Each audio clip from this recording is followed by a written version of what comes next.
Good evening, everyone. At this time, on November 16, 2023, at 6:30 p.m., I will call this City Commission meeting to order. With that, I will ask for roll call, please. Mayor James, Here? Vice Mayor Ambrose, Here. Commissioner Grunder, Here. Commissioner Williams, Here. Commissioner White. Here. Okay, thank you.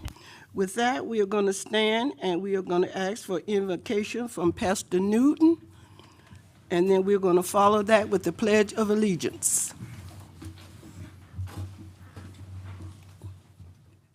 Let's pray. Kind and gracious Heavenly Father, we thank you for this wonderful opportunity we have to live and to work in this beautiful city of High Springs. We pray that you would bless the proceedings of this meeting, the City Commission meeting tonight. Be with each and every one of our city staff, with our police department and fire department. Pray that you just protect them whenever they're out on the road. We just thank you and we praise you for every way that you bless us and that you help us. We pray you would guide our commissioners in wisdom, give them the direction that they need. We give you praise and thanks for it all. In Jesus' name, amen. Amen.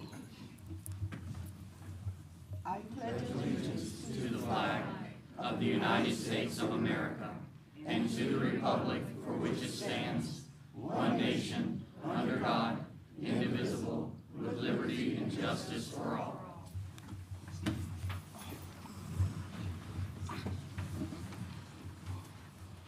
Pastor Newton, we thank you for that prayer this evening. At this time, I will ask for a motion on the approval of the agenda. I make a motion we approve the agenda as presented. Second. It's been properly moved and second that the agenda be approved as printed. All those in favor respond with aye, please. Aye. Those opposed, same sign. All right, agenda approved. At this time, I'll entertain a motion for the approval of the consent agenda. Madam Mayor, I make a motion to approve the consent agenda for the minutes of October the 26th, 2023 Commissioner meeting. Second. It's been properly moved and second that the consent agenda containing the minutes of October 26, 2023 Commission meeting be approved. All those in favor respond with aye. Aye. Those opposed, same sign. Consent agenda is approved. At this time, we have special presentation of a painting by Tina Corbett.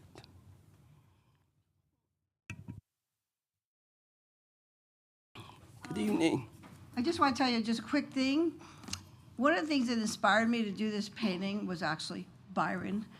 When all that craziness happened with all the wall dog stuff, he was disappointed when the agricultural mural was watermelons and not tobacco, because High Springs was known for tobacco.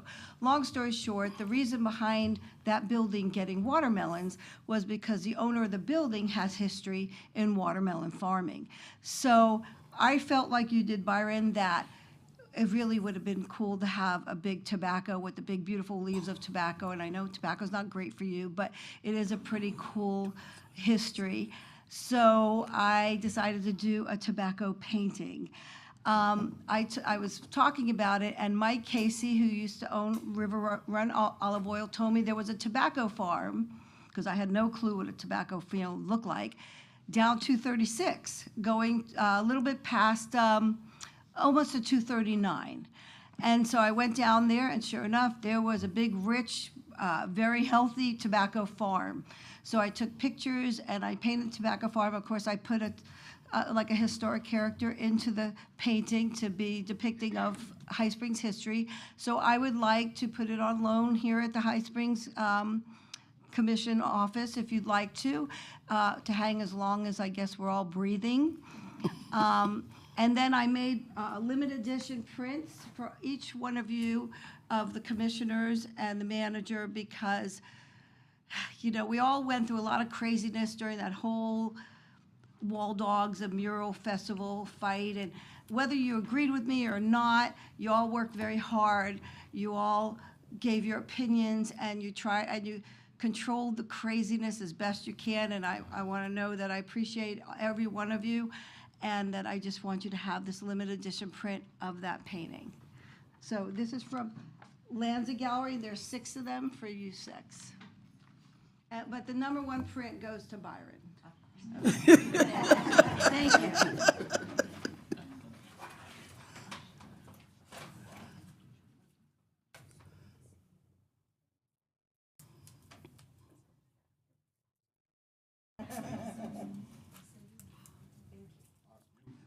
Thank you, Tina. Thank you. Thank you. I admire this so much. This is beautiful. This is terrific. Thank you so very much. You all have a great night, and good luck to you Okay, in the future. thank you. Thank you. Oh, this is gorgeous. She did a very good job with that. Very good job. Isn't that nice? All right, we have presentation number 2. Presentation of a plaque to Assistant City Manager Bruce Gillingham. Yes. Yeah, want the daughter to look at it? Yep. Can y'all see? They can't see out there. Mayor, Okay. Mayor, can you please, I'd like you to give, this Let me see. one to the Assistant City Manager, Ah, Fire okay. Chief. That's to a plaque. for- Wow, that's nice. Oh, I'm sorry. I thought we went to the second one. Presentation of plaque. Yeah, so I'm in the right place, okay. Let me see. I'm trying to look at the audience. Charles, you would know. The only thing missing is some probably will know what a horse is.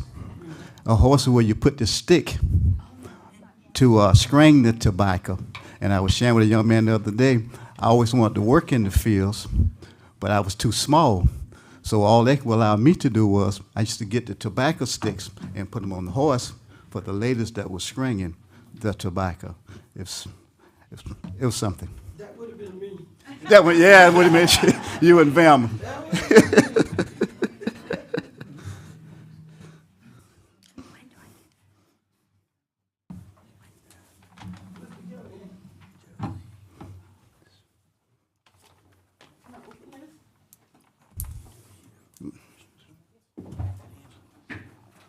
No, I think she put it up here for me.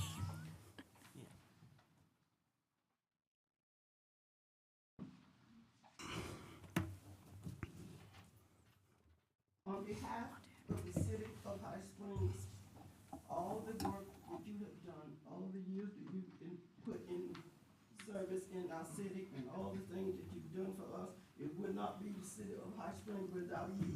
Nothing would be done without you. So this plaque is dedicated to you for all of your time.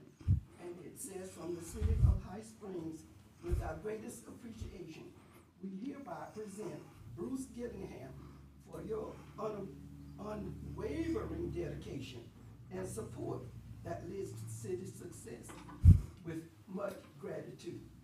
And in addition to that, you know you get a hug from me all the time. And thank you.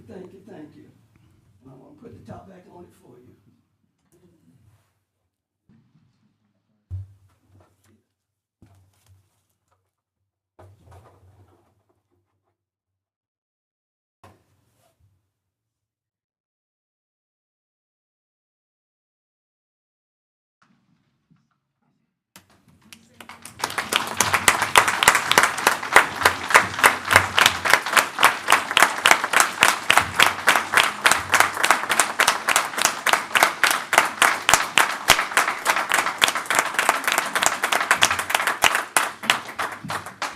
It's not often that I'm a loss for words.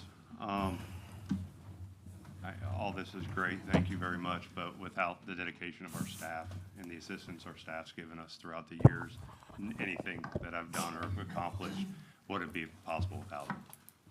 From support from the city manager down to the firefighter within the fire department, everything that has been done with support from them, has been done with support from the top down, bottom up. And I really appreciate it. Thank you as a commission. Thank you to all the past commissions I've worked with.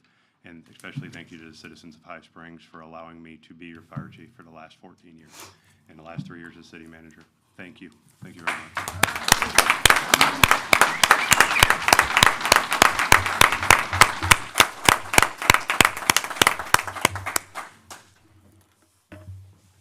Okay.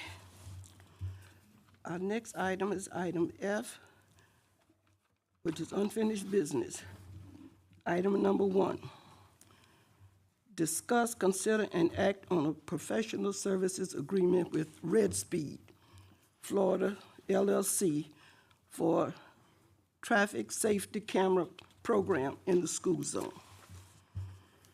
Good afternoon, Madam Mayor and Commission. We've previously discussed this issue concerning an agreement with Red Speed. So we provided that agreement. We've talked about it. If anybody has any questions, I'll be more than glad to answer. But it's a recommendation to go forth with this agreement, and then thereafter, we'll continue to work with the attorneys to get an ordinance and then have a couple more meetings on that.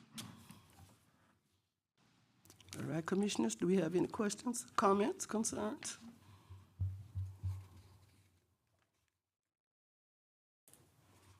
No? Anything from the audience? All right.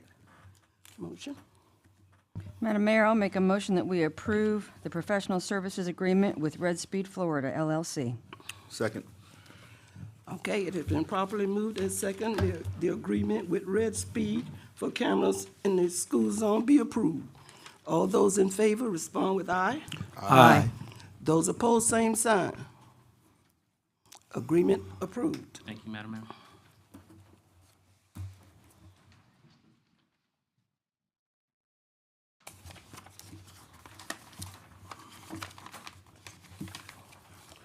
All right, with that, I will entertain a motion to adjourn this meeting. I move we adjourn the 2022-2023 commission. Second. Meeting adjourned. Mayor, may I present a plaque?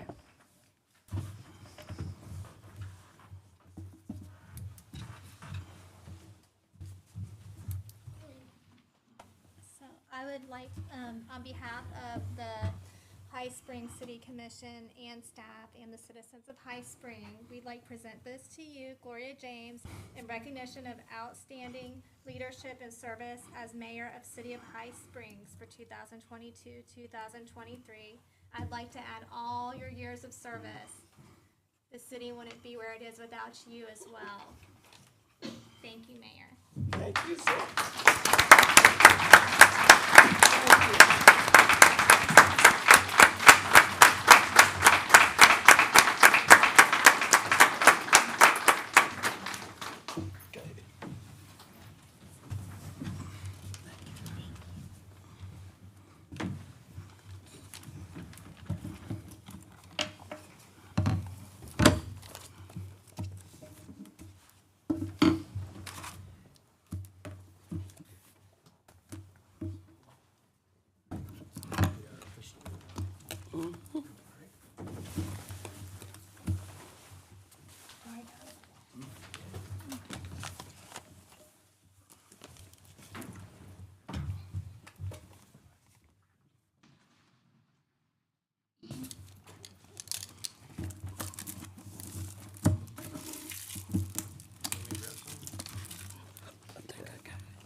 You okay?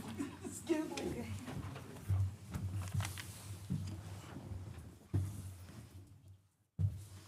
Thank you. Do I do this? Do I put the order in? Do I call this to order? Okay, okay.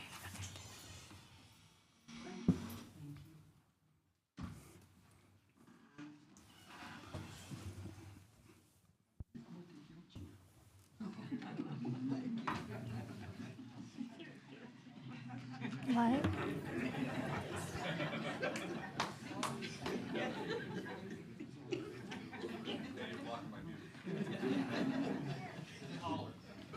right.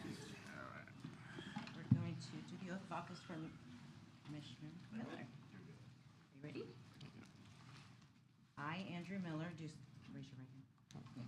I, Andrew Miller, do solemnly swear or affirm I, Andrew Miller, do solemnly swear or affirm that I will support, honor, protect, and defend the Constitution of the United States and the state of Florida, that I will support, honor, protect, and defend the Constitution and government of the United States and of the state of Florida, that I am duly qualified to hold office under the Constitution of the state and under the charter of the city of High Springs, that I am duly qualified to hold office under the Constitution of the state and under the charter of the city of High Springs, and that I will well and faithfully perform the duties of city commissioner on which I am now about to enter, so help me God. and that I will well and faithfully perform the duties of city commissioner on which I am now about to enter, so help me God.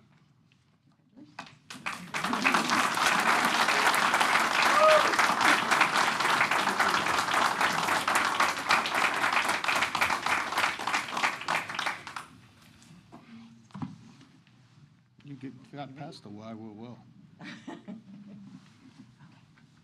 Ready? Yep.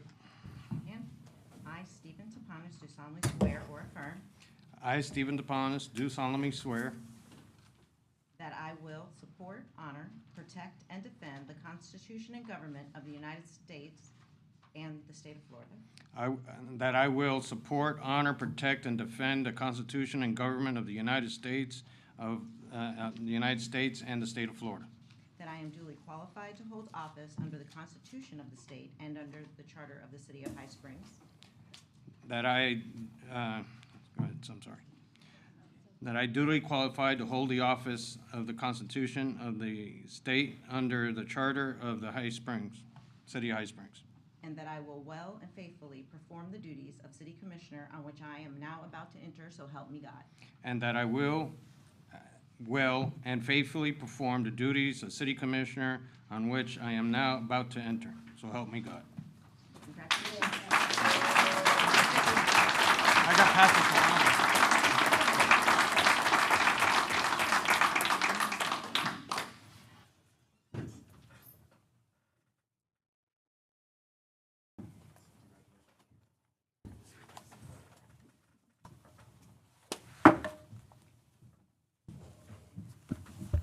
I would like to now call to order the 2023-2024 City Commission.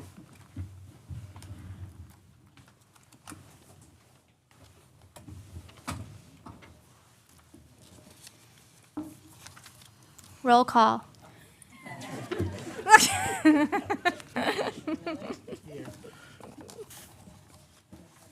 Here.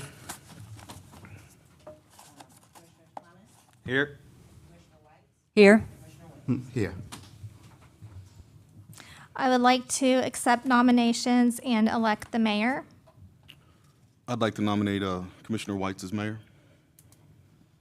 I second.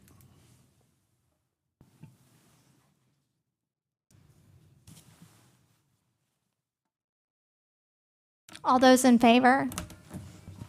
Aye. Aye. Aye. All those opposed? The motion carries. Oh, there you go.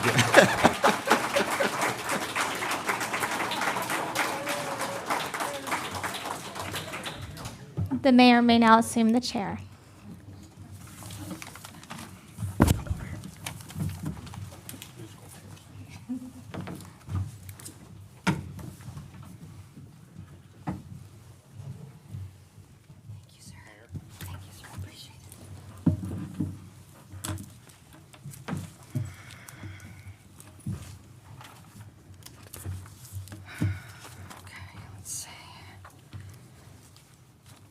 All right, our next item on the agenda is accepting nominations to elect a vice mayor.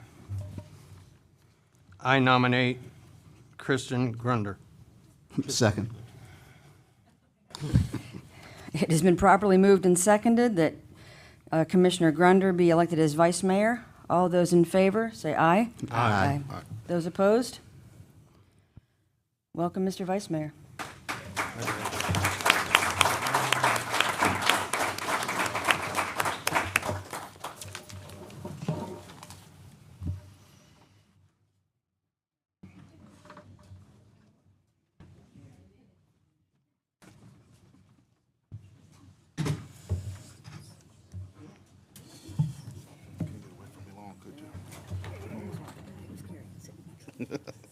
Smart woman.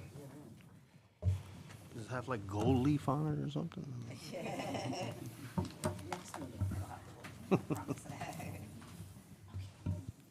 The next item on the agenda is the newly elected commissioners' comments. Commissioner Miller, sir.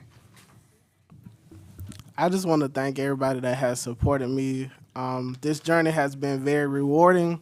I thought I knew a lot of people in High Springs, but I found out that I haven't known half of them. But I thank you all so much for your support and just pushing me, because I wouldn't be here without you all. So thank you so much.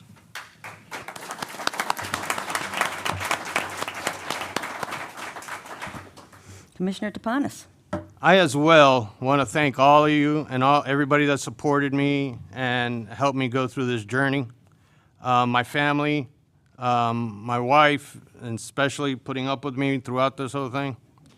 But I really do appreciate, and we're going to do the best that we can for the city.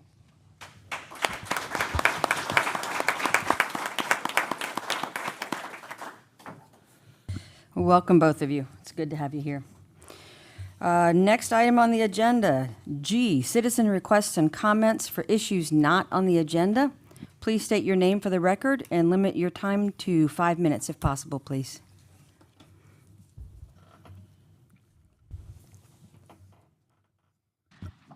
Good evening. I'm Diane Shoup, and I'm here to ask you to consider turning the area next to the post office into a park. Since this is the site of the newer portion of the old school, I'm proposing that we dedicate the park to teachers past and present who have enriched so many lives in High Springs. Specifically, I would like to honor Tom Diedemann and Essie Gassett by installing the mural of their likeness in the park. Mr. Diedemann was principal during my elementary years, and Essie Gassett was my daughter's kindergarten teacher. If we can, I'd also like to honor Doris Richardson. Mine and many other students' elementary years were greatly impacted by these educators. I will be forever grateful to Mrs. Richardson for teaching me to read and enabling me and many, many others to develop a love of learning. Also, I think this would be a great project for our youth to get involved in, starting with new plannings on Arbor Day. I think this would be a great use of CRA funds to turn a downtown eyesore into a beautiful park. I have a diagram here that will show that with relatively little effort, we can begin to create something lovely for our citizens to enjoy. I've also given you a picture that gives you an idea of the eyesore this location is becoming. As an added bonus, we may be able to connect the museum and the park through the existing walkway. I appreciate your attention.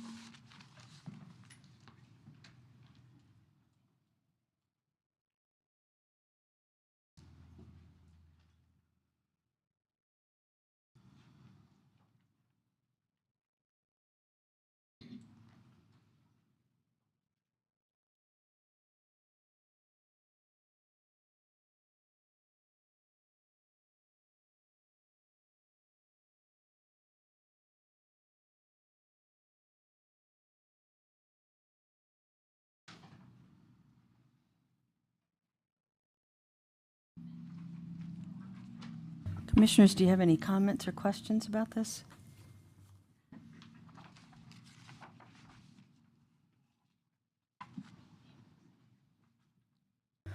Ashley, I have a question. Is this something that CRA funds could be used for? Is this within the district? It could. Staff has been working with GAI on a new facility plan where we have a new site plan for the entire complex. And so this site, I haven't shown it to y'all yet, but this site, we were going to reposition the police station if we can get an appropriation, and it was going to take up some of this space.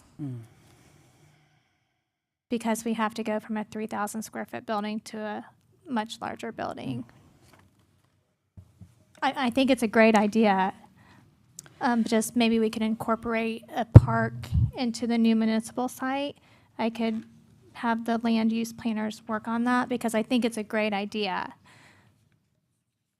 because it's a big site. We see it needs to be cleaned up as well. Okay. Yeah. But I think we could definitely work, like I get where this is coming from, and I agree. Okay, great. Thank you so much.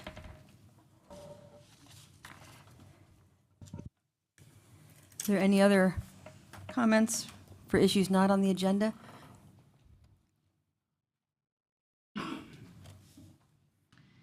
My name is Sandy Gardner, and I have had my water recently tested by the county. It has black gunk in it, and I have black gunk dripping from the head of my faucet in the kitchen, and from the shower heads and the drains. When you pull the plugs out, they're just coated and loaded with black gunk. So we decided to see what's going on. We did used to have a water system because it was so dirty, but the container that they put the charcoal in to filter it was so filled with gunk that they had to come and we had to pay for them to come twice a year to clean it. When we had a new hot water heater put in and they took it out to the road to drain what they could left out, it just was a stream of black sludge that just ran down the road. It was disgusting, and this is in our house. The man that came out, his name was Eric, and I believe it's Eric Wills, but I'm not sure. He is from the Environmental Protection Agency, and he tested our water, and it came out bad. He told us we should not be drinking it, that we shouldn't even be giving it to our dog. And the next step was, for me, he said, to have somebody in the city come and talk to us. And a man named Jason from the High Springs Water Department came to us and said that the only reason that we have this problem is because my husband and I don't use enough water. And so there's not enough of a flow to bring the chlorine from the road into the house. It's not a very big house. It's 1,400 square feet, and I believe that includes both porches when it was measured. We use a washer and a dryer. We use the shower, and I water my flower. I have a big flower garden, and I water my flowers every day during the summer, or during 2/3 of the year. They get watered at least every day, and sometimes twice if it's a real hot, dry spell. So, but he said that the hose doesn't count, because I didn't really understand, but I told him that, but he said it didn't matter, that the hose was not part of it, that the hose was right near where the water pipe comes into our private pipe to take it to the house. And he said, so you can't go with that water because that hose is so close. And I said, well, I also use a hose way on the other side of the house because my gardens are all around the house. And I said, these hoses are running constantly. And he said, well, it doesn't matter. He said, it's not going to affect the house. I believe that is what he said. So he stuck to the idea that we're just not using enough water and that the water is not coming into the house enough to bring the chlorine in. I have to tell you that my husband and I have lived in a few houses, and one of them was quite a bit larger than this, and we never, ever had a water issue with water. And most of our houses were not as near to the road as this is, so the water didn't have near as far to travel. I was also told that the sample was taken from the sink, and that the piping to the sink is 1/4 inch, and 1/4 inch piping is not near enough to get the flow going, to get it to come into the house. And so what we were told to do, and we were told to do this when we complained about 4 years ago, was to turn on the faucets and run them for about 20 minutes before we were to use our water, to get the water up into the house. And at one point, 4 years ago, they shut our water off at the road where the meter is, and we were told to run all the faucets, open them all up, and run. Is that me? And run cold water. Please, go ahead and finish, please. So I want you to know that I told him I did not accept his response, that I don't believe that our water should be dirty, that I believe that David and I live normally. We are retired. We're in the house a lot more than many young people in this town, and there is no excuse for us to have dirty water. I did bring the fixture to the kitchen sink with me so that you could see just exactly what we're dealing with. I have replaced this faucet twice now since we've moved here because of the gunk. I've also replaced our shower head, but it doesn't do any good. It's just disgusting, and I don't think that anybody in America should be living in a house where they can't drink their water. So I'd like you to try and help me, but I've also been in touch with the Department of Health, and they are going to also look into it for me. I'm just letting you know where I stand and that I do not accept these answers that I'm being given by the city. Okay? Thank you. Thomas, do you want to respond to that at all, or Jason? Let me have my water plant. Okay, okay.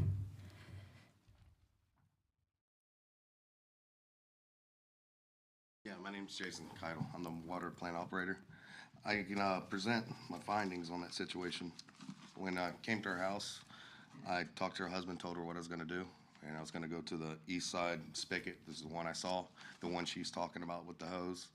And the first draw, I took 4 draws, samples, which test for chlorine. So the first draw I found at, let's see, 1025, the first draw was 0.02, which is no chlorine. The second one at 1028 was 0.08. By the fourth draw, it was up to 0.25, which means water's coming in. There's chlorine in the water. Now, the spigot has a bigger size pipe, so it will get there faster from the street. I don't know how her house is piped, but what I was saying about the kitchen sink, it has a 1/4 inch line, so it takes a while to get the chlorine to that sink. Now, we also take a sample every morning at the break room at Public Works, which is right down the street, and I record it, I document it, and it's turned into DP every single day. It's turned in at the end of the month. So what I was just telling her, there's not enough consumption. She has to move the water, and when the water don't move, the chlorine will decrease. I got a question for you. Okay. On 90% of the houses that are built today, don't they use a braided stainless steel line with a 3/8 fitting on one end and then the 1/2 inch one that goes to the? I'm not a plumber. I'm just But the reason I asked yeah. that question is because you're saying there's a 1/4 inch line. There is a little braided line, yes. Yeah, a little braided line. 1/4 inch fittings, 1/4 inch line, yes. I guess where I'm getting at is if most of the homes out here have that same braided line, how is that the cause? What I'm saying is the water's not moving enough. So if you do not move the water or consume the water, and it stays in there, say you don't use that sink a lot, or some reason there's not enough chlorine getting there, it will dissipate. Okay. And if it dissipates, that will happen. Now, if I stand outside and I pull, what I always do in the situation, I'll go to the first spigot, and I will pull that because it usually will get the chlorine residual, especially if it's at the street. Okay. If there's a chlorine residual, it will come there faster. Let me ask you a question. Does the standing water usually cause a sulfur smell? Yes, it does. Did you smell any of that? I don't go in the house, I can't. Yeah. no, But I did you understand. smell it coming out of the hose bib? No, I did not. Okay. And like I said, I take one every morning at the break room, and the average is 0.70 parts per million. Wow. So, and it's recorded, and that's 3 residents down from her, Okay. right? So even with her watering her yard, is still not helping. Well, that's the spigot. Usually the line comes in at the front of the house, and the spigot is actually, will be one of the first places they plumb in. Now, I don't know how her house is plumbed, but this is my findings. And I did talk to her and tell her that the city will work with her and try to come up with the flushing program for her house to help her solve this problem. So how would that look in terms of, I mean, obviously, if you need to move the water inside the house, I understand what you're saying. How do we make that happen without them having to pay for that water? That's what I was talking about. Okay, We'll work with okay. her with the flushing program where we can take a reader meeting, or meter reading, and then at the first one, and the last time, say, do it for 3 days, we'll take another one, and we'll help her with her bill. We'll take it off, and the sewer will be eliminated. Okay. Does that make sense? Yeah, no, I understand what you're saying. Ms. Gardner, do you understand what he's saying? I do. Okay. Ms. Gardner, can I get you to come back up to the podium for a second? Is your house plumbed with galvanized pipes, or is it PVC pipes? PVC. Okay. Thank you.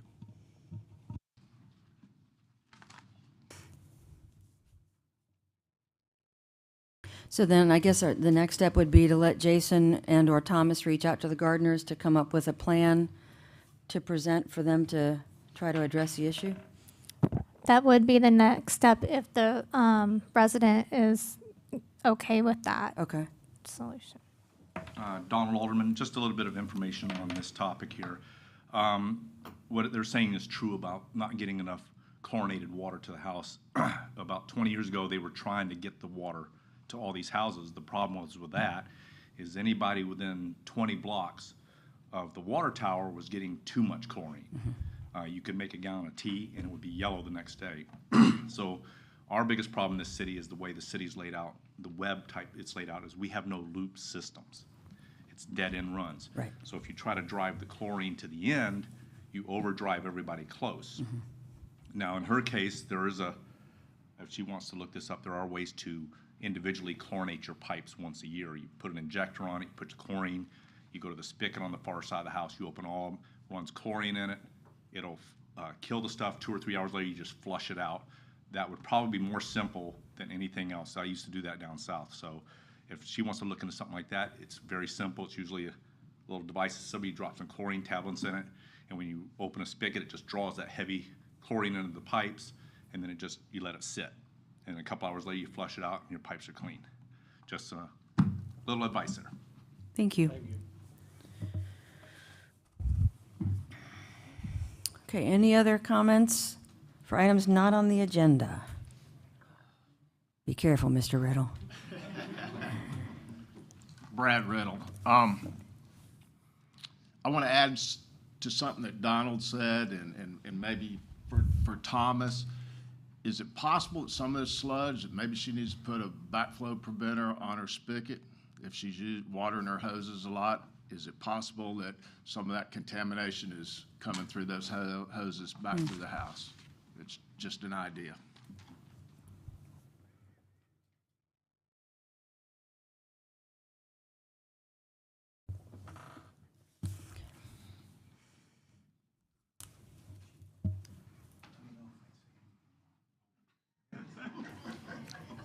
My name is Rick Testa. I usually, when I get up to this microphone, if there's a problem in High Springs, I'll say something like, I've noticed that there's a problem, or people are talking about something, and then I try to come up with a solution to the problem. That way I hope that I never sound like I'm just up here complaining or belly aching about something. So what I did this time, we have obviously a fairly new commission sitting up. As far as I'm concerned, it's a brand new commission. 4 of you are, like babies. And I mean, Commissioner Williams, he's been around a few mango seasons. So actually, what I'd like to do, if we can hand this little graft I made up. I'm going to tell you a story real quick, and it'll be under 5 minutes. So if you don't mind, this is obviously handwritten. This is in layman's terms because that's me. But I was on a very, very large, actually, it's the fourth largest fire department in the United States for almost 30 years. And one of the things I learned early on is how to stay out of trouble when you're a city official or a public official or anything like that. And what I found many, many years ago is that this graph will keep you out of trouble if you understand it. I've talked to you, some of you that are up there now, about this particular situation. And if you look at the graph, it's in two parts. You have a bubble at the bottom, or a circle. That circle is called jurisprudence. This is something, don't take my word for it, I'm a layman. Speak to the attorney after the meeting to verify everything I'm saying here. Jurisprudence is a world of philosophy, theory of law, rule of law, things like that. Sometimes when you become a public official in any capacity, you get caught up in things that people in the community might call a conflict of interest. And you say to yourself, well, how do I avoid this? Carry the chart around with you. It'll be real easy to avoid it. Once you understand what a conflict of interest it is, it's easy to use the analogy of the duck. If it walks like a duck, swims like a duck, and quacks like a duck, just don't do it. If you do and it evolves, you're going to end up with these other problems. The second one, quid pro quo. That's I'll scratch your back because maybe I voted for you. So now I want you to come over and do something for me on my property because I voted for you. You're not there to do anything for me just because I voted for you. That's quid pro quo. Don't do it. The last thing on there, you'll see it right before it gets to the bubble, is the word graft. I got up here about a year ago and spelled that word. And some people didn't like me spelling out that word in front of the commission. That word stops right before it breaks into the bubble. Take a look at your graft again. Once you get past that point, then you're going to have a problem with the chief of the police and everybody else because now you've broken some kind of law. So let's stay in the top part there, understand how it works. And I think because we have what I consider a brand new commission, you guys could start out, ladies and gentlemen, you can start out and never fall into those pratfalls. So thank you very much for your time. And good luck to all of you. Thank you. Thank you. Anyone else? All right, we'll move on to new business. First item of new business, discuss, consider, and act on appointing chair and vice chair to the CRA board.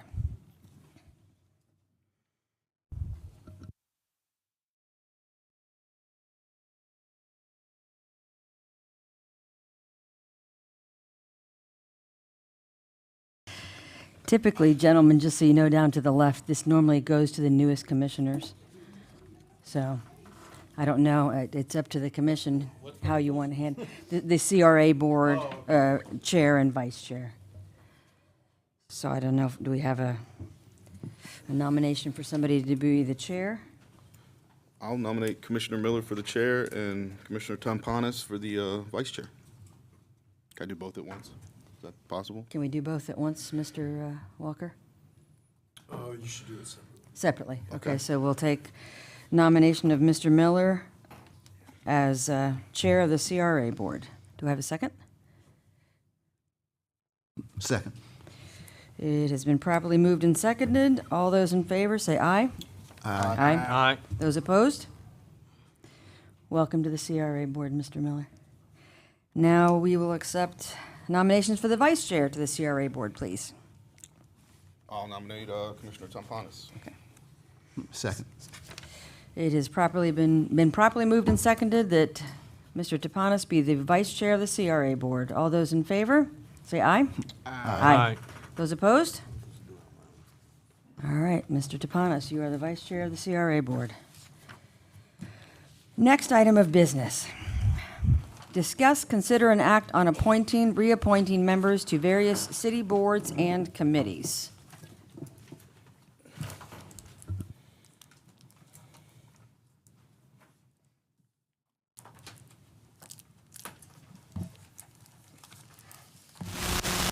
Am I supposed to take this, or is this something that you do, Mr. Really, what you're looking at on this agenda item is the Plan Board 3-year term members and the applications that are received. There's 3 applications. One is from Bradley Riddle. Second, Michael Kearney. Third is Arthur R. Testa Jr. My suggestion, Madam Chair, is to take the Plan Board first. I think you can say what members you want to have placed in the Plan Board, and then we'll move to the Parks and Recreation Board. Okay. At the dais Right. that came in.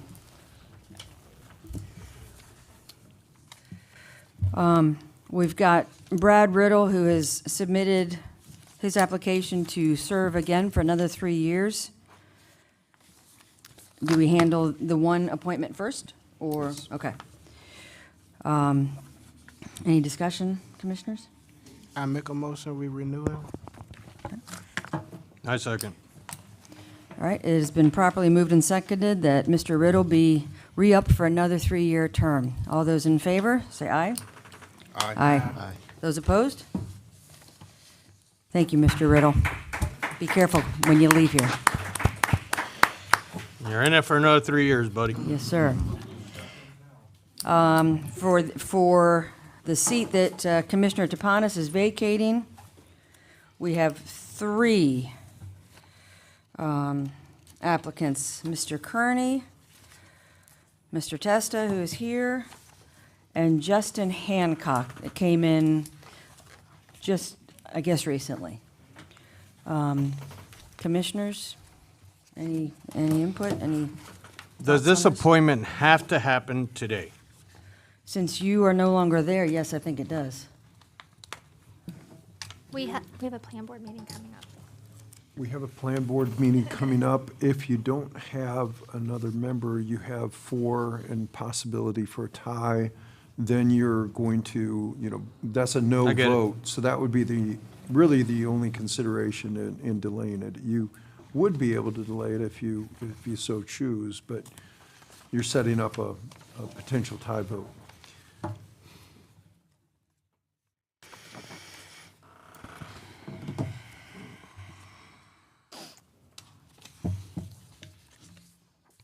Mr. Testa, do you want to speak at all, or do you want us to just, well, you're here. I don't know if Mr. Hancock is here or not, or Mr. Kearney is here. Please. Donald Alderman, Chair of the Planning Board. Please don't put this off. I don't want to be stuck with 2 and 2. Yes, sir. Just Yes, sir. Get it done.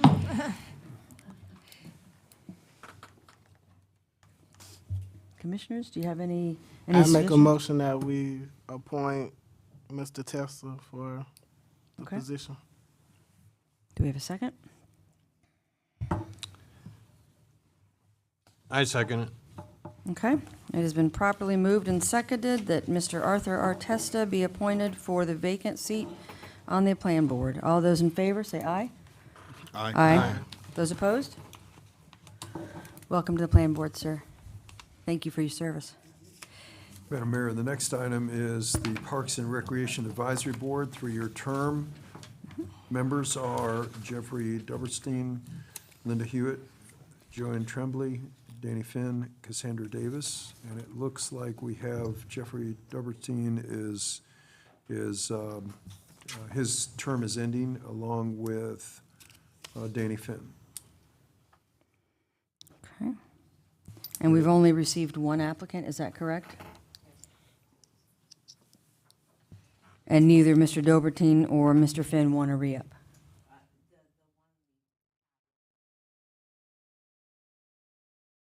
Okay, so Mr. Dobertine is requested to renew, okay.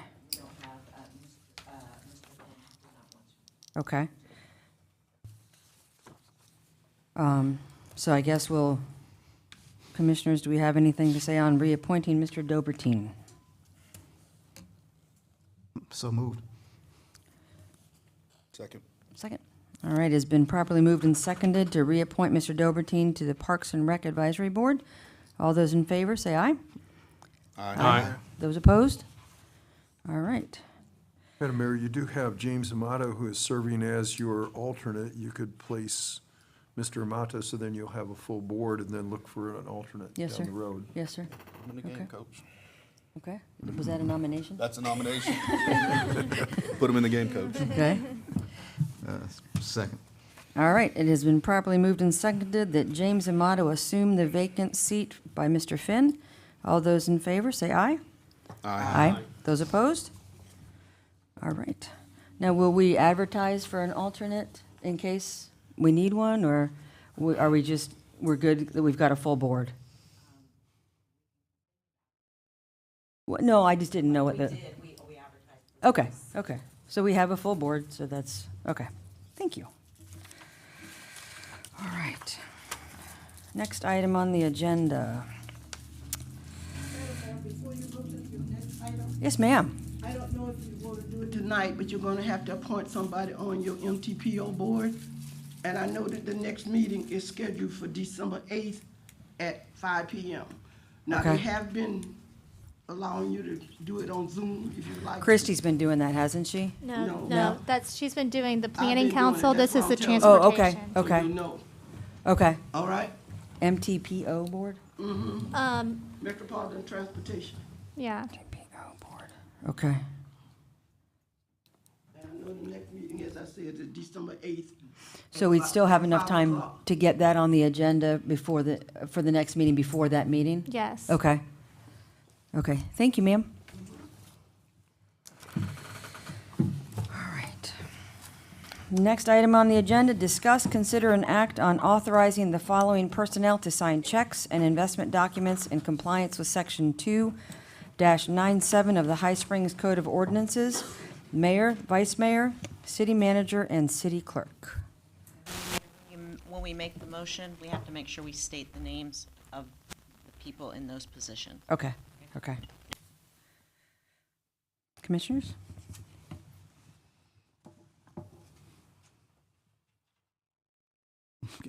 I make a motion that we authorize Mayor Catherine to sign checks one at a time or all of them at the same time?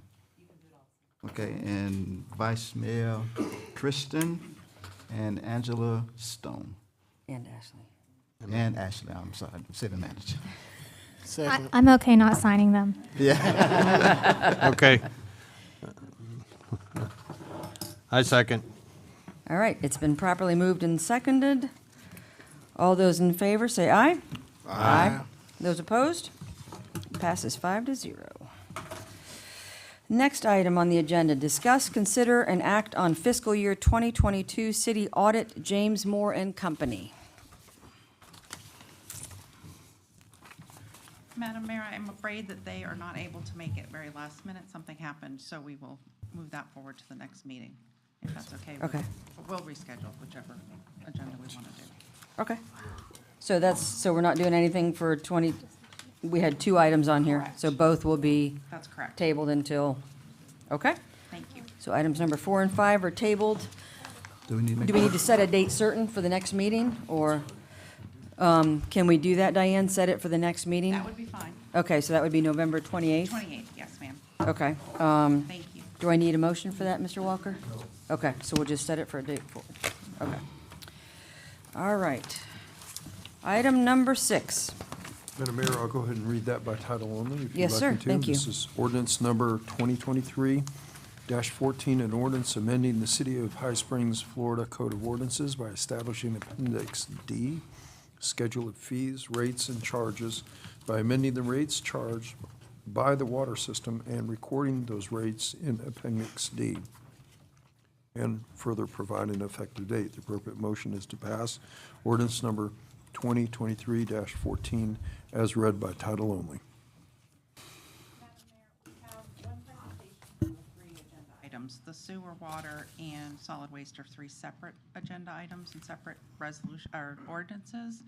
And if it's okay, I will go through the presentation, discuss all of them, and then we can vote on them one at a time if that's. Okay, thank you. All right. So we need to bring forward rate increases for water, sewer, and solid waste. And I want to walk through why we need to do the rates and what goes into those. Florida Rural Water Association did a rate study in '21 and recommended that we do a series of rate increases. We held out on those for the last few years and we fell behind. So in order to get to the level we need to get to have the revenue we need, we have to do an increase. And I'll show you some graphs about that data. And the costs, of course, have continued to rise. Everyone feels that we have inflation in all categories of our daily lives, and we are seeing that, of course, in the utility as well. The reserves, I don't know if you recall, those of you that have been here, we did a presentation on reserves for these three systems, for water, sewer, and solid waste. And after finishing '23 and preparing the budget for '24, there are no reserves left in any of those three. And that's not where we want to be. You don't want to have a position where you don't have reserves, because if you have an emergency, you need to have money to do something with it. So we're working on a plan to rebuild those reserves and just maintain what we need to do to run the systems. Obviously, we want to have healthy water and sewer. So the Florida Rural Water Association, you'll see the abbreviation, proposed a series of rate increases. So the top line of this graph is what Florida Rural Water proposed, and the second line is what we were actually charging. And this is for a 5,000 gallon water bill. If I say K-gal, that means 1,000. So like a 5 K-gal is the same as 5,000. It's an old habit, so I just don't want to confuse anybody if I do that. So as you can see, if you look at 2021, we have a $6.26 difference on that bill from what the Florida Rural Water Association recommended.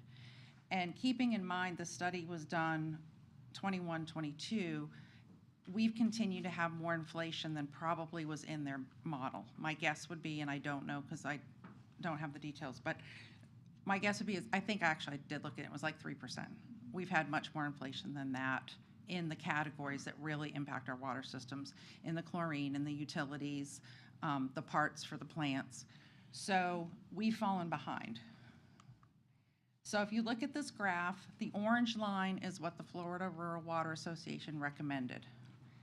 The blue line with the dash through it for the first 3 dots is what we did. The end of that graph is our proposed '24 bill, and that's with the dotted line. You can see there's a dot above it. In order to get to that lower line, we have to cut quite a bit. So just to give you a little other piece of it, these 3 systems each have a transfer into the general fund. And if you'll recall, the general fund is where we do our regular operating, where we don't charge fees for things. We do some, but we mostly have taxes and state revenue sharing supporting the general fund, and that pays for our police, it pays for administration, parks and rec, things like that. So if we decrease the transfer, in this case from water, to the general fund, and make some cuts on the general fund side, we can use the lower rate and we should be okay for the year. There's a lot of factors that are unknown right now. We have a new AMI system, the automated metering infrastructure system, going in right now. We have about 470 meters in the ground out of about 3,000.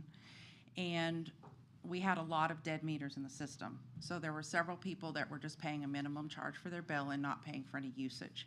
So with this system, we should recoup those funds. Again, we're not 100% sure, honestly. And for the meters that were stopped, that we knew they're stopped, we had some history, we charged them the average of the history of the last 6 months. So there shouldn't be as big of a discrepancy for those people if they weren't paying for any water and now they get a meter that works. But again, it's uncertain, and I'm very conservative, and I don't want to say we're going to get $2 million from something if we don't know for sure we're getting that money. So we're actually anticipating maybe between 50 and 100,000 recovery in the water system for that. Again, we have to kind of wait and see, which I don't like to say that, but I don't want to bet on something. I want to be sure. So in order to make sure that we have sufficient revenue to get through the rest of the year, have a healthy water system, continue to operate, there's nothing fancy extra in that. That's the baseline to operate properly in the water system. We moved to the sewer study, same idea, same thing. The Florida Rural Water Association recommended increases during that period of time, and we didn't keep up with them. And I'm not saying anybody did anything wrong. It just, inflation came, we didn't have rate increases, and now we've got to kind of catch up. So with this, the orange line, you can see how big of a difference we have between what the FRWA recommended and what we've done. And during this period, in water and sewer, we've used reserves. We had that luxury to use reserves to kind of help maintain in between. But between not having additional reserves available now and the costs going up as much as they have, we really have to do a rate increase. And I never like to come to the commission and say, we have to do something, but we have to do something. If we don't raise the rates at all, unless AMI comes in way higher than we think, we won't have enough money to operate for the year. And I'm not saying that to be dramatic. I just want you to completely understand where we are. If AMI does better, wonderful. We can make adjustments. We can look and see where we are. We can build reserves. But the thing we also need to remember is AMI is not some third party sending us money. The AMI is correcting the meters that don't work and aren't billing people. So the customers are the difference in that money. The people that weren't paying before start paying. So again, I don't want people to get the perception that this AMI thing is some windfall. It's not. It's correcting it so that those people that use water are paying for the water they use. And that's it. So again, I don't want to bet on that. I want to be conservative.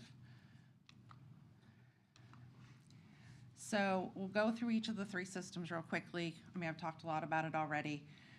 We need approximately $400,000 in new revenue for the water system to cover the expenses if we don't reduce the transfer to the general fund.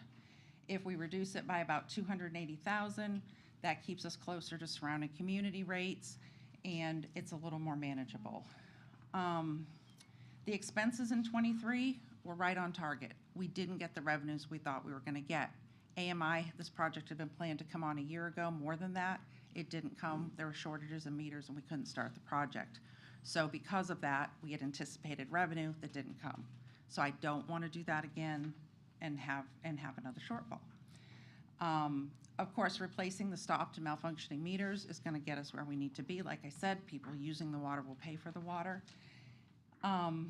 And again, chemicals, electricity, insurance has been a huge one for us. We've talked about this before in budget meetings across all systems. The property insurance and the liability insurance have gone up tremendously. And we're talking, when I say that, I mean like 35%. It's very significant.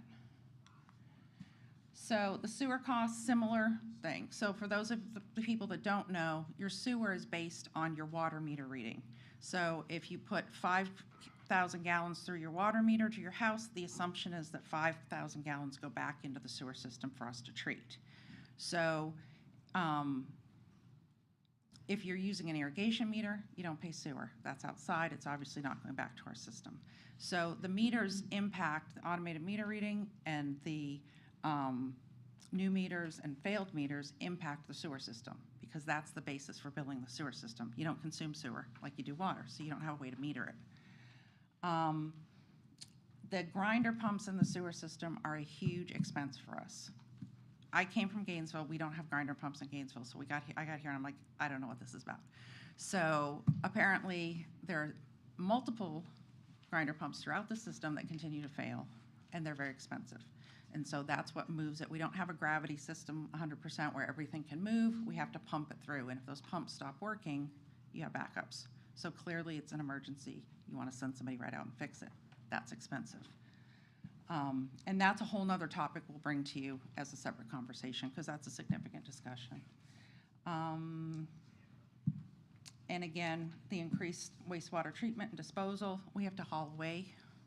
Right now, until the new plant and wet fields are done, we haul sewage. That's expensive. Fuel costs get passed through. And then solid waste costs, we need approximately $550,000 in new revenue to cover the expenses in '24. The solid waste, your garbage or refuse, is provided by a third party, and we pay for that contract. So we switched over to Waste Pro in May of '23, and that additional cost between May and September was about $350,000 under the new contract. So that used the reserves that we had for solid waste and brought us to zero. Then going into 2024, we have to be able to cover the expense of that. And the problem also is that we haven't increased rates yet. So we get a new contract, it costs us $350,000 more for 6 months, and we haven't increased the price, so we've eaten that so far. Not that we won't recover it, but my point is, we haven't billed for it, and we've already had a big increase. And now we're going into '24, we haven't increased the rates yet, we continue to. On the residential side, we don't have that issue as much as on the dumpster side. On the dumpster side, there are some dumpsters that are billed twice as much as what we bill our customers. So I'll get through that detail, but it's not sustainable, obviously. We can't continue to operate that way. So basically, when we set the rates, we want to make sure that we have the least impact on customers, but the least risk in the revenue coming in. So if we go in and we just jack all the rates really, really high, people are going to cut back, and we're not going to get those high rates that we're counting on. So you have to balance that out. And obviously, we do not want to impact our customers in that way. We're very mindful of the customer impact. We look at comparisons, we look at other communities to make sure that we're not out of line. And we have to balance that out with what our revenue needs are to operate safely. So it's not always, there's not always one answer. It's not always straightforward. The water system has structure. We have tiers. We're not changing those this year simply because we're doing AMI and we don't want to do other software changes at the same time. So we didn't even consider changing the way the tiers are this year. We can look at that next year. So I'm going to really quickly just walk through how a bill is calculated, because if somebody doesn't understand and has a misunderstanding, it can get really confusing. So everybody that has a water meter pays a monthly customer charge. If your water is on, you have access to water, you pay for that access. These are just made up numbers because they're simpler to look at than what we have with pennies. So in this example, you pay $10 just so that when you turn the faucet, water comes out, no matter how much you use, even if you use none. Then in your usage charge, it's by tier. So your first tier is the first 3,000 kgals or 3,000 gallons. Each 1,000 is $1 in this example.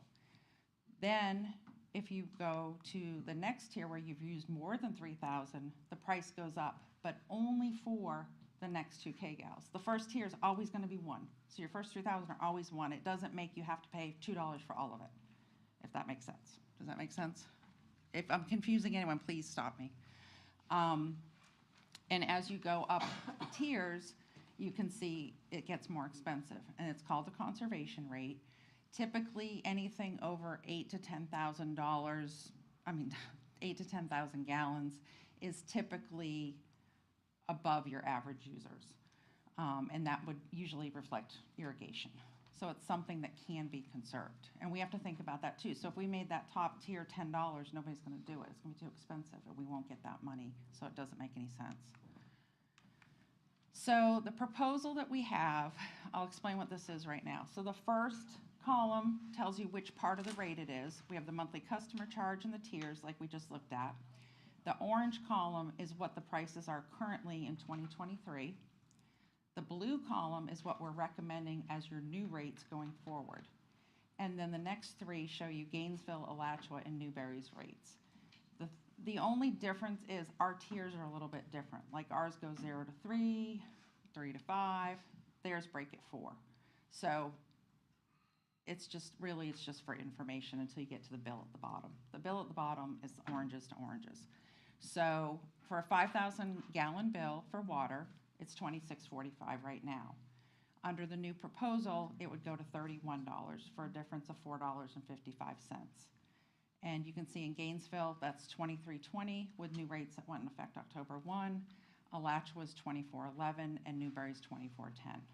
So that's significantly higher, but we have to keep in mind, they were continuing to raise rates and getting money as they went, and we have kind of stayed flat, so we've got to make up that difference. And again, back to the rate chart, all that gap we need to make up.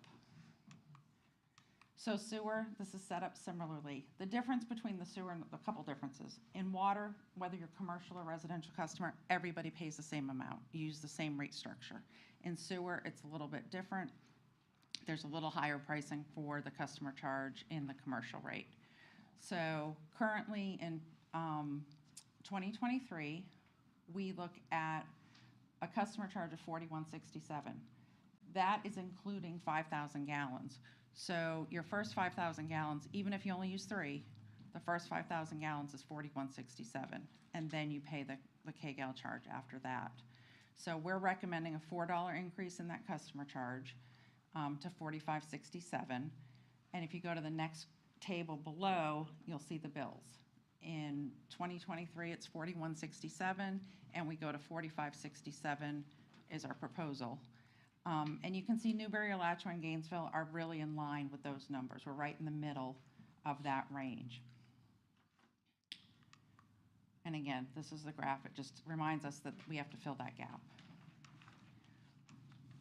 And then garbage. So the top is going to show you a residential can. So we, all the households get a can. Currently, it's $23.13, and we're proposing going to $27.75. And you can see next to that, Newberry, Alachua, and Gainesville have different pricing. This is for a 96-gallon can, and Gainesville's is $40.75. On commercial, those 3 cities do not have a contract for the commercial through the city. Like, they don't bill their commercial customers for garbage. They go directly, the customers go directly to the garbage company. And we have commercial on our bill. We bill for it. They pick up the dumpsters, just like we do with the garbage cans.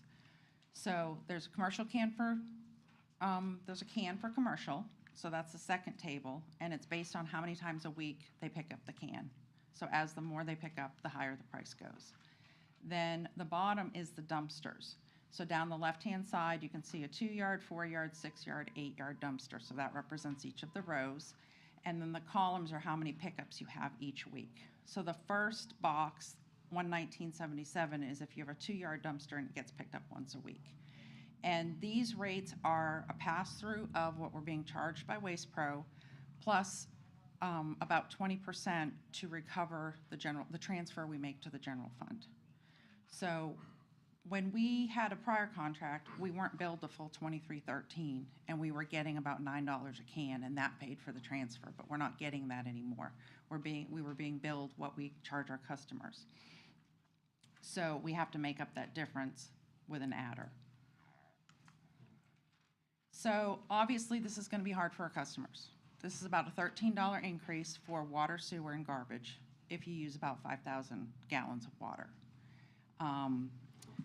And that is,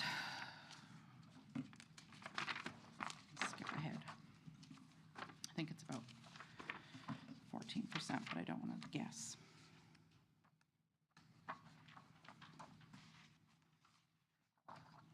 It's 14.6%, and that's just if you're at those levels. If you use less water, it will be less. If you use more water, it will be more. We have reached out to the Alachua County EDP office that provides a lot of information on conservation. So they're going to help us with some information we can put on our websites, drop off things like tablets to put in your toilet, dye tablets, you can see if you have a leak in your toilet. AMI will give notification. So once we have the new meters and the new system in, it gives us leak notifications. And we've already had 2 examples of that on new meters that's worked. So we get an alert in our office that says, hey, this person's meter is continuously running. That's not normal. So our billing manager, April, called the customer and said, hey, it looks like your meter's continually running. Do you want to check and see if you have any leaks? And in one case, they had a leak at the meter, and it was from when it was installed. So we sent people out right away and fixed where it was installed, and it had a loose, whatever it did, widget, and they fixed it. The other one, the customer checked all over his house on the phone with the billing manager, April. She's awesome, and she reached right out and found that there was a hose running in the yard that he didn't know was running. So in both of those cases, it fixed a problem. So I was really excited because it's a new project, and on the second day we had it, we were starting to see some benefits of it. They were small, but they're important to the customers. If you're having leaks, that gets expensive. So that's really going to be another thing that's going to help our customers manage their water use. Once the whole system is in, they will have a customer portal that they can use, and they can see the information on their own usage as well. And customers that are having difficulty making the payments can come in or make a phone call, talk to our billing department.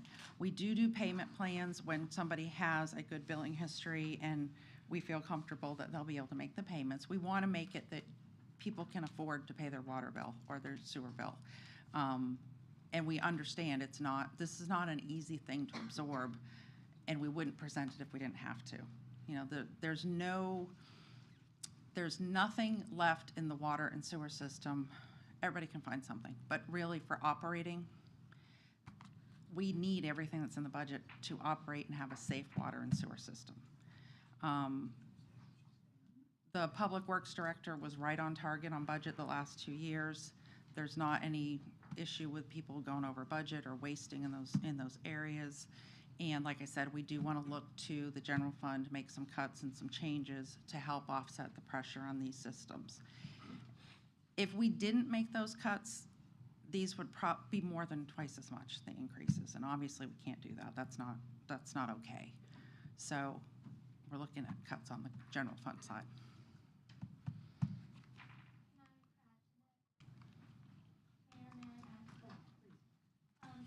To kind of explain why we didn't do the increases sooner, that was because we expected AMI to come on sooner, and that we thought the increased revenues would enable us not to have to raise rates. Possibly if we did a very minor amount. In addition, we thought some of the developer was going to new development would come on sooner and hit the tax rolls. And so the additional users gives you an economies of scale. There's certain fixed costs with all utility systems that no matter how many users you have, the well's going to cost so much money, right? Like certain fixed costs like that. So the more users you get, then it helps you make the water bill a little cheaper. So that's why we didn't recommend an increase sooner. Also, just to let you know about these rates, many people include capital cost in their rates for future capital projects. These have no capital project cost in there. It's strictly operating. So there really is literally no kind of extra that's been incorporated into these rates. And I just want to explain the general fund transfer a little more.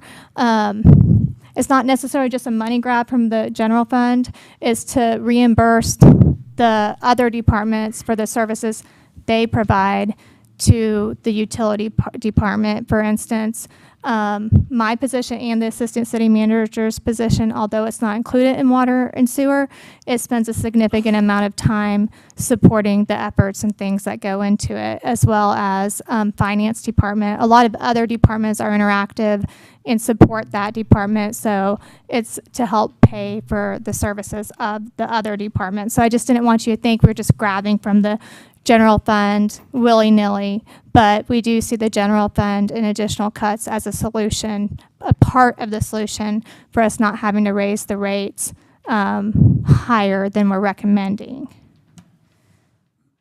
I just wanted to add that.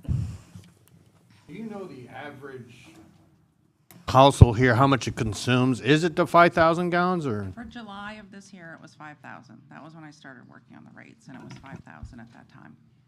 And that's based on what, like 80% of the people here? Or? It's taking all the data from July of billing that we have that meters were working, and it's an average of that. So it's literally just the total consumption divided by the total number of customers. In terms of the AMI contract, how much of the position that we're in now is a result of the fact that we were paying on our contract, but we hadn't gotten the meters yet? I looked over that contract, and there didn't seem to be any protection for the city. Yeah, I wasn't involved. That was before I got here. And we were still But paying. I agree with you. The installments, the first one is for the meters. I can understand that, but there are other milestones that they had were still early on before completion of the project. That we still paid. Yeah, so And there was no got protection built about in for the city. 1.4 million so far to them, and the whole project is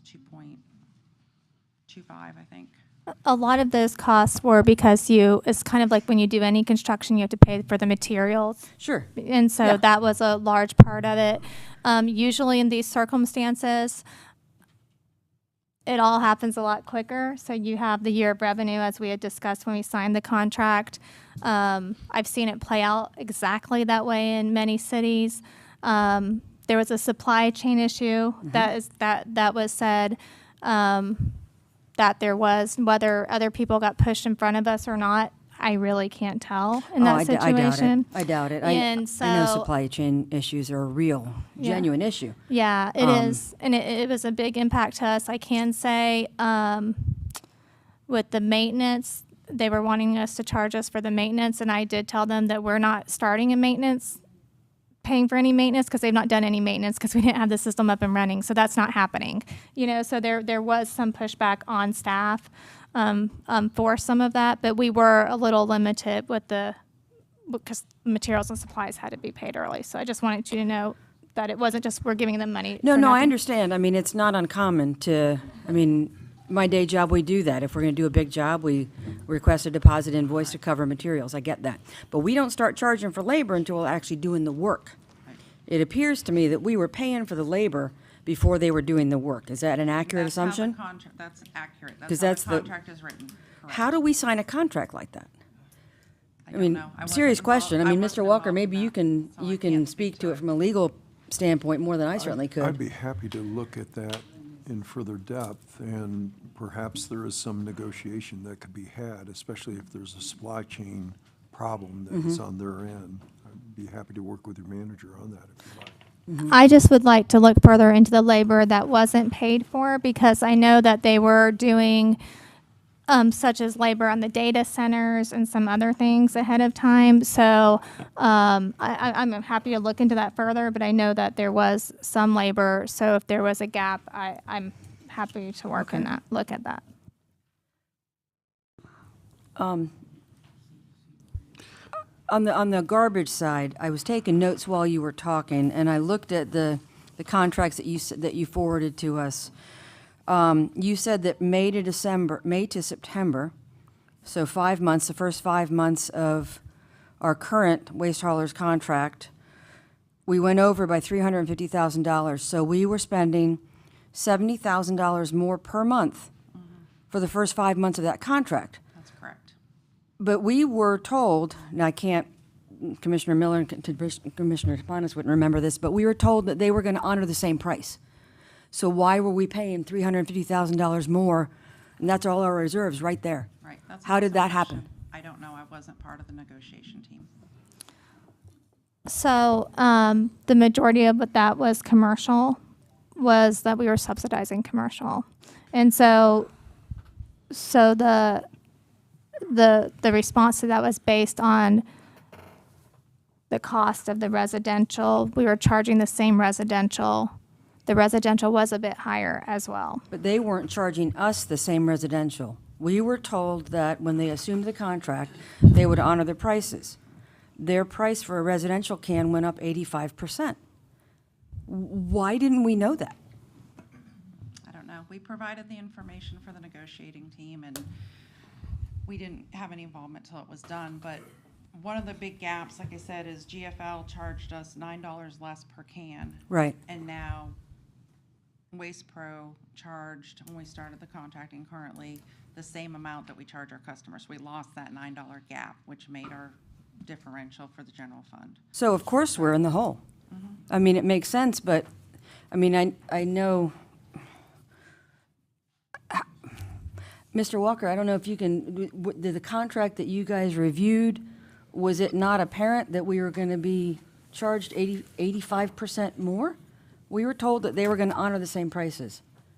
I mean, Commissioner Grunder and Commissioner Williams, correct me if I'm wrong, do you remember that as well? That's exactly how I remember, but who made the decision not to charge for the commercial? And why weren't we told about it? I'm ultimately responsible as the city manager. I was a little bit a part of those negotiations, and some of them I didn't. I Right. should have looked harder because I left it in other Well, people's but hands. I guess I'm looking more to Mr. Walker, because obviously, I think the primary negotiator isn't here, but Mr. Walker would have been involved, yes, in the contract negotiations? We did not negotiate that. We reviewed the contract. You reviewed the contract? Right, right. And But in I'm 80 happy to go back to the minutes Okay. and what was said and what was represented by Okay. Waste Pro. Okay. And if we can establish that and then what they've charged and bring that to their attention, we're happy to do that. Who did negotiate that contract? So the city manager's office did. The assistant city manager was primarily in charge. Ultimately, I oversee everything. What was said in the meeting, from what I recall, we were all part of that meeting, was when the question was about residential, I remember the answer being it was the same cost. So the contract in actuality, it goes up in October 1. There was an increase that was in the contract. I was aware of that. The commercial, there was a substantial difference. And staff has said that we are going to call Waste Pro and see if we could have the Waste Pro possibly, we do it like other cities where, people can choose who they want. We were going to see if they would be amenable to that, was one of the things we were going to do to try to resolve this. For the Now, if commercial only, you mean? Yes, I mean, the residential, I don't know if we're going to be able to get very far on that, because they are starting, our contract was up in a year. And there is one issue going on right now, is the tipping issue that we have discussed.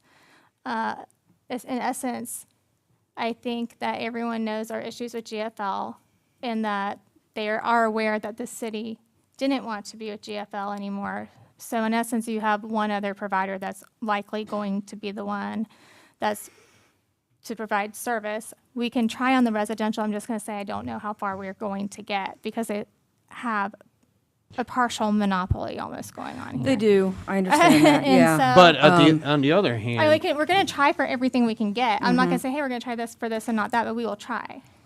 I mean, on the other hand, though, that decision shouldn't have been made in lieu of, of the cost. I mean, it just doesn't make sense why somebody would sign any contract that is going to take it out on the citizens and almost double the rate. That it just doesn't make sense why that was done at all. And if by letting the commercial, because I know myself, I pay for the dumpster that's half the size I used to pay for in Gainesville, almost twice as much here in High Springs. So that's something that we probably need to look into before we even consider having these folks pay for the mistake that's being made on this side of the aisle. So that's my opinion, and I'm going to be firm against that. I mean, I understand that we can't maintain a business model where we're being billed more than we're billing our customers. That's just not sustainable. But the fact that we took a $350,000 hit and we're not aware of that, that's my biggest concern right now. I did talk to Gus Olmos, and he said that it's a misconception that we're limited to using only 2 waste haulers. He said that we can use anybody we want to. The reality is that there's probably only 2 that are going to respond. But he did say that we can use anybody we wanted to. I know the Alachua County tipping fee that we pay at New River Solid Waste is $30 a ton. There's a lot of big equipment, so it's, you can't compare that to what it costs to pick up a residential can. But I guess I would go back to Dana when she was here. I looked at one of the meetings and hoping I could get some information, but I just didn't have enough time to relook at the meetings. And she said, when there's an issue, it's how quickly and efficiently we resolve the issue. We have an issue. She's got the bargaining chips, though. We signed a contract. So at this point, they bumped our rates 85%.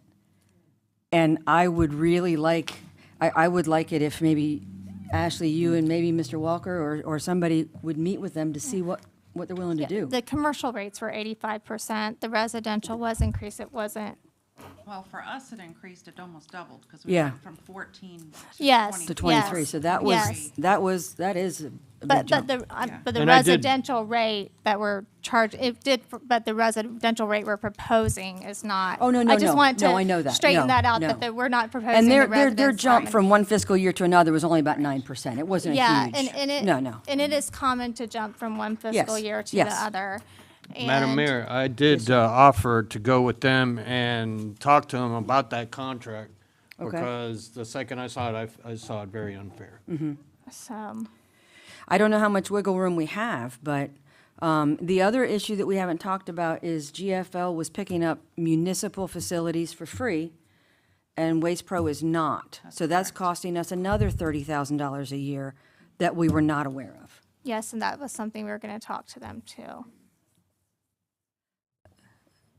I mean, I concur with Commissioner Tapanis that I don't think we can hand off this mistake to the residents until we talk to Waste Pro. I don't know how quickly or efficiently you think we can do that. I mean, I can call Dana on okay. Monday. Okay. Um, Mr. Walker, legally, what kind of exposure do we have in trying to renegotiate a contract ex post facto? Because the three of us, at least, recall the exact same scenario.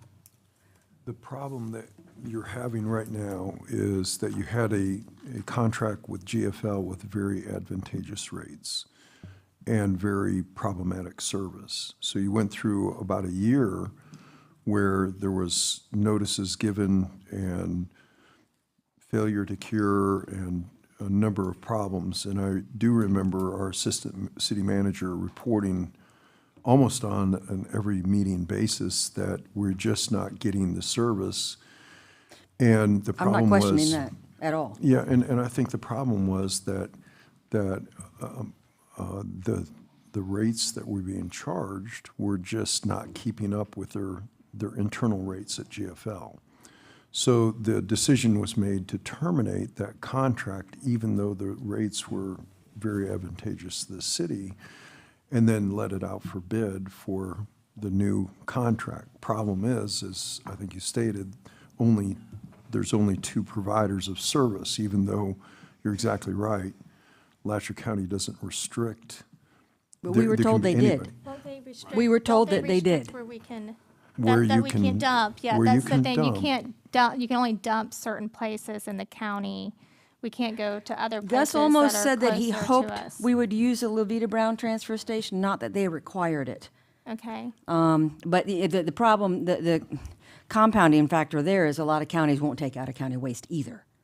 yeah, So- that Yeah. was the Yeah. issue I meant during Yeah. the tipping. Right. So you then had increased rates from really as somebody said just a little while ago, almost a monopoly for the smaller cities. GFL runs their trucks in the city of Gainesville, they run their trucks in the county, but they seem to be reluctant to provide services to the smaller cities, whereas Waste Pro does. I can tell you that last meeting in Newberry, they increased their solid waste rates substantially. I can try to look for it, but They're built into this presentation. I'm not questioning the fact that GFL had exorbitantly low rates and that their service was bad. My biggest question right now is we were told Waste Pro was going to honor GFL's rates through the end of the contract that ended in the fiscal year, and then they would have to raise them a little bit when we had a new fiscal year. That did not happen. That's my biggest question right now. $350,000 later, we have no reserve because of that. That's correct. So how do we address that? The only thing I knew to do is to go back to Right. Waste Pro right now Right. and try to renegotiate what we can with them. That's the only thing I know how to do. Okay. I mean, me personally, I would tell you, I'm sure their citizens could put some input in this, in the sense of, would they be willing to deal with a little sloppier service at a lower rate than an extremely high service that we really don't know, because they're fairly new, how good they're gonna be anyway? And looking at that point alone, I mean, and I'm looking at some of these faces over here, and they're not very happy. So I'm just saying, We definitely need to do something. Well, as far as I Well, I understand. agree. We can't terminate the contract unless they're a failure to provide the service. We're bound to stay with Waste Pro because they are providing a better service. I mean- Madam Mayor, this isn't about service. I agree with you Right, 100%. right. And I'm not criticizing Waste Pro's service because Right. it's been really, really good. Right. And so billing and collections is part of finance, and I hear the phones all day. And prior to this change, for about 6 months, we got endless calls all day, every day. And I'm not exaggerating when I say that. Because of the non-pickups or mistakes or whatever on the GFL side. The staff at Waste Pro works really well with our staff. It doesn't mean I like the contract or think we should have signed it, because if I was involved in it, I'd never in a million years would have gone there. I just, it's too much. Well, I would like to add, there was a indirect cost in the amount of staff time, because it's not just finance that was handling it, it was Public Works, it was my office. There are multiple offices impacted by it, which is an indirect cost because it's taking up staff time that we could use for other things. And that's part of that transfer that we were getting for the $9 paid for. And they would not, also, when you brought up the issues with them, they wouldn't always take care of them at all with multiple phone calls. And if they did, it wasn't immediate. Because I do think the service does matter, because it's part of the reason why we went to them. And if they did, it was whenever they felt like it. So people got to just sit out there and just continue to get upset day after day. Madam Mayor, yes, this service was poor, very poor, but we was told, sitting here, I asked the question, will the rates go up? And I was told, no. Right. The rates was gonna stay the same. That was told to us. So I'm kind of a little frustrated about that because We definitely weren't told we were gonna be paying No, $70,000 we was a not told month that. to keep the rates the way they were. That's why, I mean, is it something we overlooked? Is it something we missed? The commercial, so we knew the commercial was gonna double and we were gonna cover that cost? I didn't speak And to it nobody because told it us? wasn't my place. Y- I y- stood here while statements were made that were not true, and I should have spoken up and didn't. I knew they were not true. That's bad on me. And I showed in the budget the difference, and I was hoping someone would pick up on it, because I don't want to be that guy.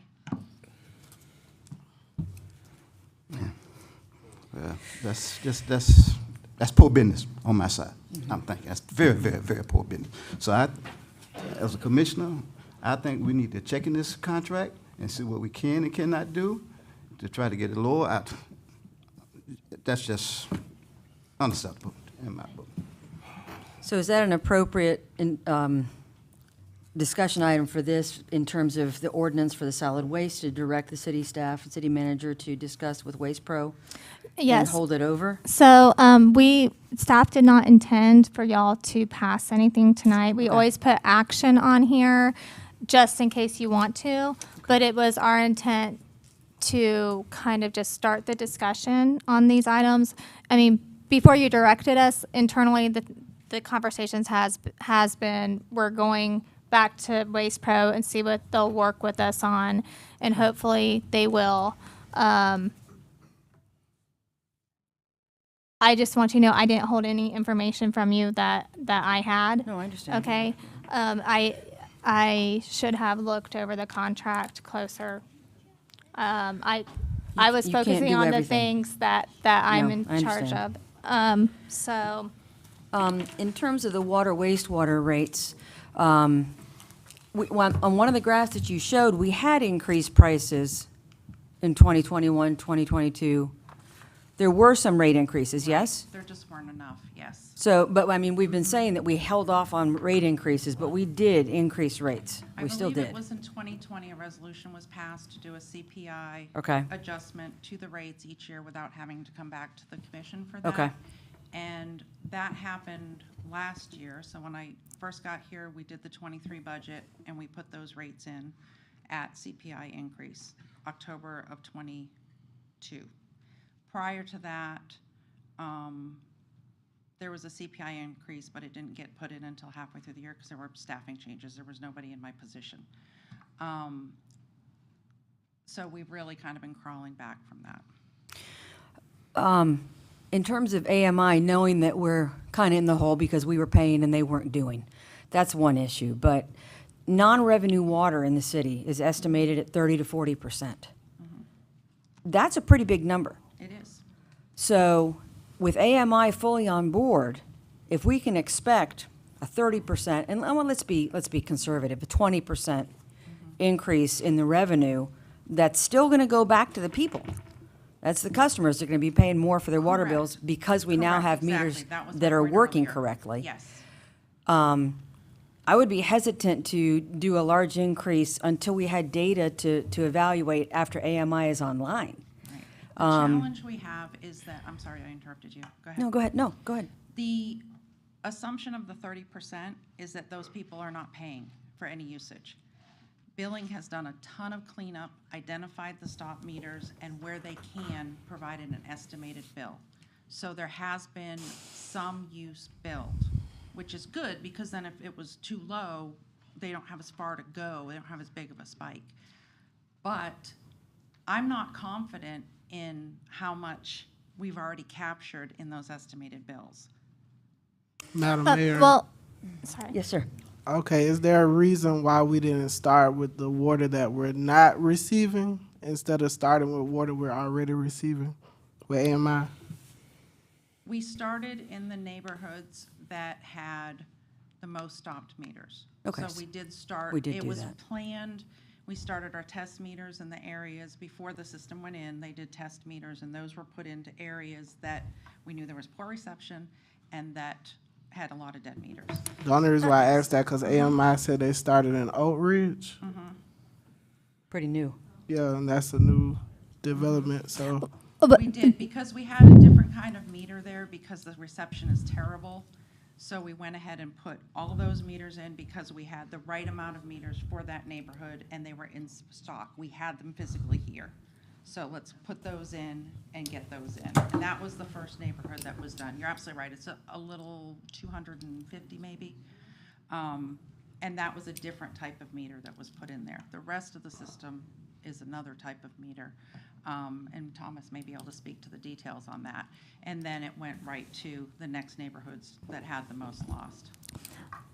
I think we do feel pretty confident on, we did build in very conservatively an increase already into the budget that we are, like, I would say 99.999% sure we're going to get. So our estimate, when we say, like, let's go read back and see what we actually get, the reason we only did half, our recommending half, was because we are 99.999% sure in that. But we are not sure about just a little smaller percentage what the smaller actual estimate will be. So we didn't recommend an increase on things we absolutely don't feel comfortable with or just don't know. The amount we're recommending to this point, we feel confident about how it's going to come in. Diane, do we have all the meters that we need now? Yes. Thomas, is he here? There he is. How can you miss him? Little fella. He's up against the wall. I couldn't see him. Thomas, so far what you've seen when it comes to the installation process, is it moving pretty quickly? It's moving quickly because of where we chose to start at, because it's all newer material, Okay. newer stuff. So we was able to hurry up and try to get the most meters in the ground now. Right. Because the older section of town has older material in the ground, we know we're gonna have issues. Yeah. So we're trying to hurry up and get all this, 'cause as soon as we get done with Oak Ridge, they're going to Bailey, Cinnamon Hill. We're trying to get all that stuff, we're gonna hurry up and get these meters in as quick as we can before we start this older section. And like Commissioner Miller asked, is that where those dead meters were located? More of the dead meters are in the older section of town. So we really haven't gotten to the dead meter part. No, not 100%, but we still had some out there. Right. But not as much. Touch and go, but not as steady. Yes, we're just trying to hit the ground running. And going back to AMI, they did do some maintenance. We had to put up antennas throughout the town. There's one, I think, right down the road from Mr. Grunder's house, and over by Sonny Tillman, so there's 8 antennas to get this talking back and forth. So they did some labor and all that, so there was some. But would that be considered part of the installation or part of the maintenance? That's just part of, no, not the maintenance. Okay. No, installation. Okay. Yeah, and I did kick back on the maintenance charge, and I did also, you were on the call when I asked about the labor, when I found out that they had charged us for labor. Yes, and they're crediting us for that. Yeah. Okay, good. We won't have to pay it the 24, or 23, 24 budget. We'll pay the 24, 25 budget. I would be really interested in knowing how long the difference of time between the newer homes and the older ones with the better or worse pipes will take the installation. How much difference in time is there? Well, they're estimating between 80 to 100 meters a day. That's a lot of meters. Yes. I mean, there's a crew of 5 people right now. That's their estimate. But Is that our guys doing it? No, sir. It's That's AMI's the guys. AMI. That's part of the whole contract. Are our guys overseeing this so Our- that we can do the actual maintenance part of I have it? staff members out there with them. Okay. Also doing whatever we have to do our daily work. Right, no, Because exactly. They are out there. I get that. Okay, Thomas, thank you.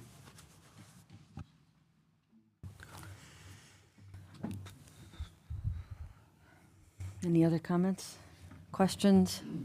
We were the test subjects. Have y'all noticed your bills going up? Yeah. Yeah, mine is up, for sure. Really? Oh, yeah. But can you estimate That's percentage-wise? what I'm looking at now. Two things to look at are the days in your billing cycle. They should be, here they bill the same day, so they should be very similar. Well, I'm talking in like in the last 6 months. Right. I've seen an increase in my bill, and it's been probably roughly about $25 to $30. And I hope I don't have a leak. We haven't changed the rates, and the new meters just started going in November 7th. So there's nothing that we've done on our end that would impact that. There were some test meters, but I don't think you were a test meter house. Were you a test meter house? I am. Yeah. My bill went from like 40 to 73. Wow, wow. And then one went from 48 to 65. And your kids aren't teenagers yet. Yeah. Commissioner Tristan, what you may want to do, like she was talking about, they're going to go around and put out tablets. I tell people all the time, go get some food coloring, fill in your tank, go back in 30 minutes. We will be talking. If it's in your bowl, you just get a $12 part. a flat. Okay. And I changed did them it out probably a year here. ago. Then again, I did it, downstairs so there's a here. 100% chance it's messed By up. their office, it showed that they were leaking water. Yeah, that's what I'll need to do It's then. very simple. Yeah, so I think the bills are gonna go up for sure. I think AMI is a good thing. If I'm using that and I wasn't paying for it before, then I mean, you gotta pay for what you use. Well, what's going on is the people who, the meters worked correctly, there's actually some subsidy that's been going on to the people to the meters who don't work correctly. So it's trying to even things out, so everyone's on the same playing field as well. So I might have been paying for your water. Thank you, I appreciate that. Would the best thing to do be to table this so that they can handle their legal issues and then bring this back? What I would request is if we could at least go up CPI, because that's actually, we have an ordinance currently that we could have just done it without coming here, but because of the discussion, but our ordinance is that we can automatically do CPI every year without even coming. And what is CPI this year? 5.8. Wow. But That's a that's what our ordinance No, says I for all understand what you're saying. utilities. Yeah. And so, I mean, if y'all could just, I don't know if they need to act or not since we already have an ordinance, but if you could kind of bless that because, Well, we weren't voting on this today anyway, right? Right, but what I'm saying is you wouldn't have to, I mean, unless because of this conversation they need to, the ordinance already allows us to do that without having even put it on the agenda. There's an ordinance that we can increase utilities that we are supposed to increase utilities every year by CPI. If I can give you some numbers so you have a magnitude of what that means. If we increase water by CPI, that gives us about, if for a full year, and we're not gonna have a full year, because we'll be a quarter through the year before we start. So at that rate, at 3/4 year, that's about $75,000. We need a total of $400,000. Just for water? This is what gives me heartburn. We don't have, and I say luxury, it's a bare necessity to have reserves, and we do not have them. And the problem is, the general fund doesn't have enough reserves to make up these differences. That's what we've been talking about the last few meetings when I brought up the reserves and stepped through those. And it's not sustainable. I don't want to increase rates. I understand the impact. I did this for 15 years at GRU. I get it. I'd get yelled at when I went home by my family about raising the rates. I get it.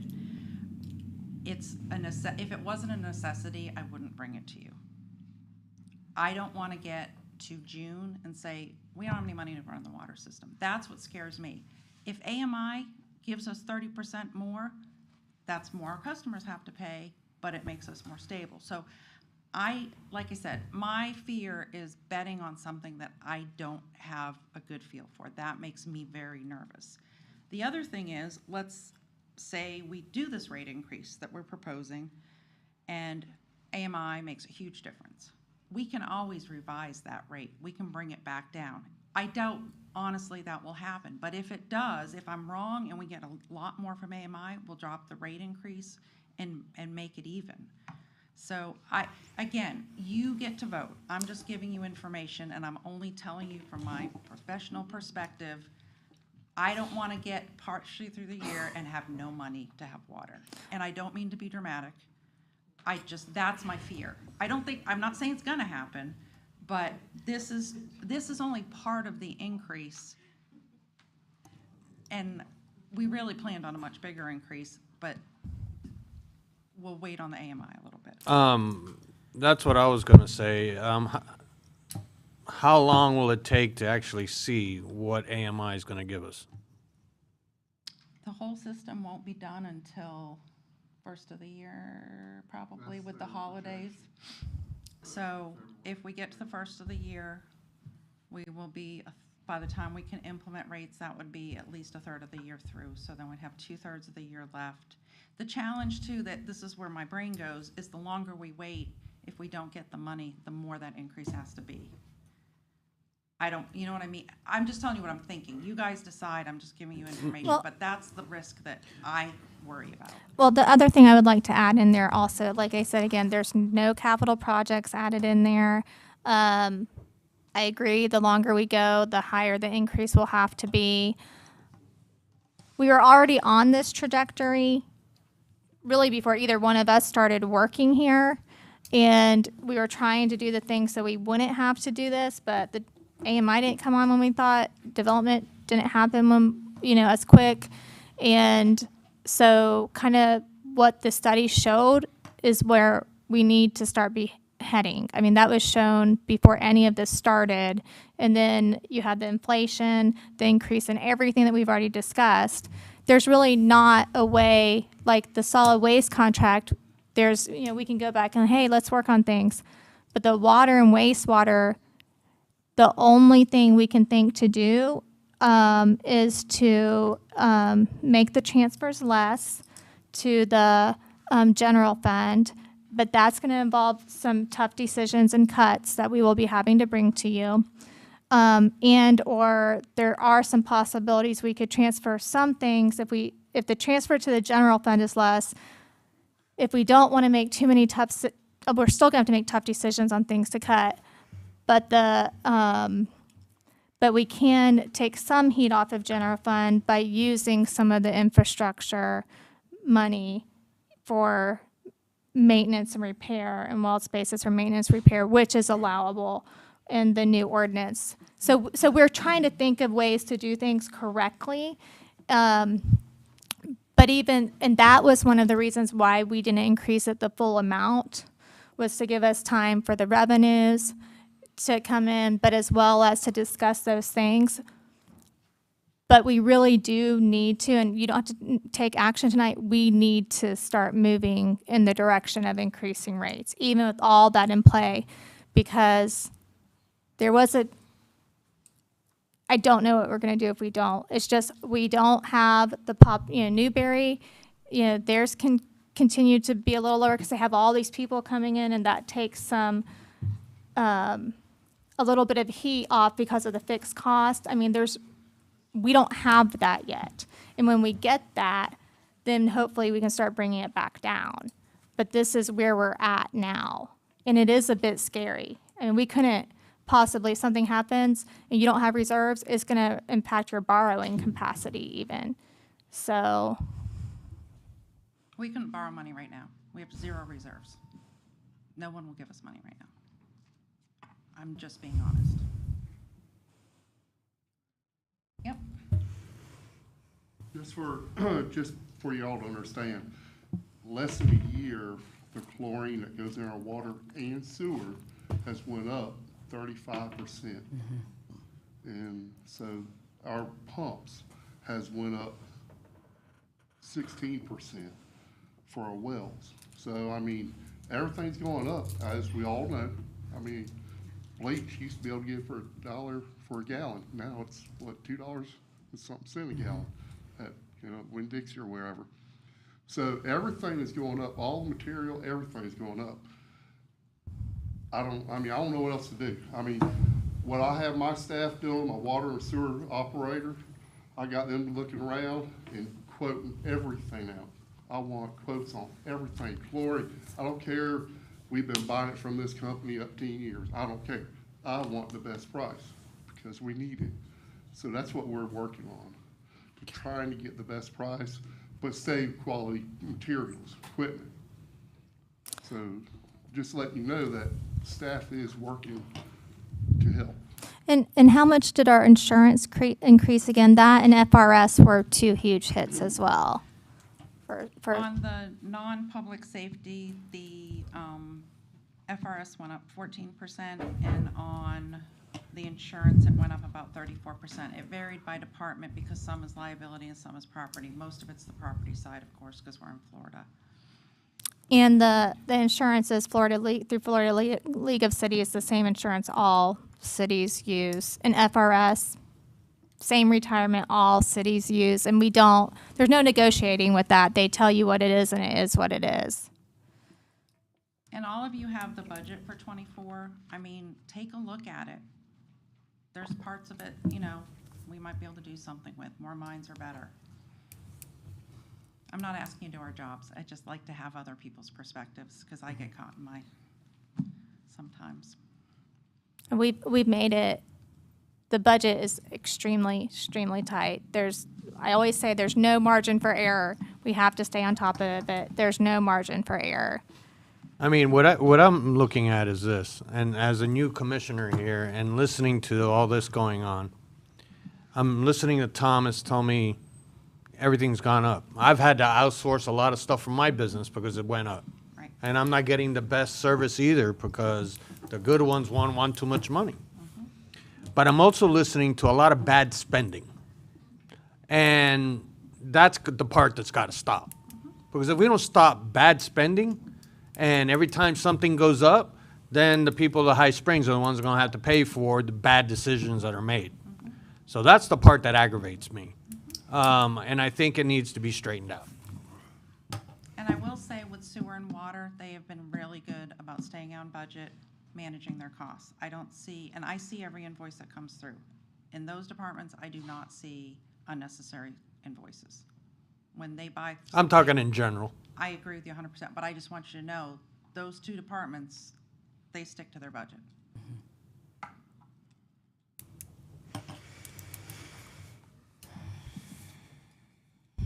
Do we have any comments from the audience?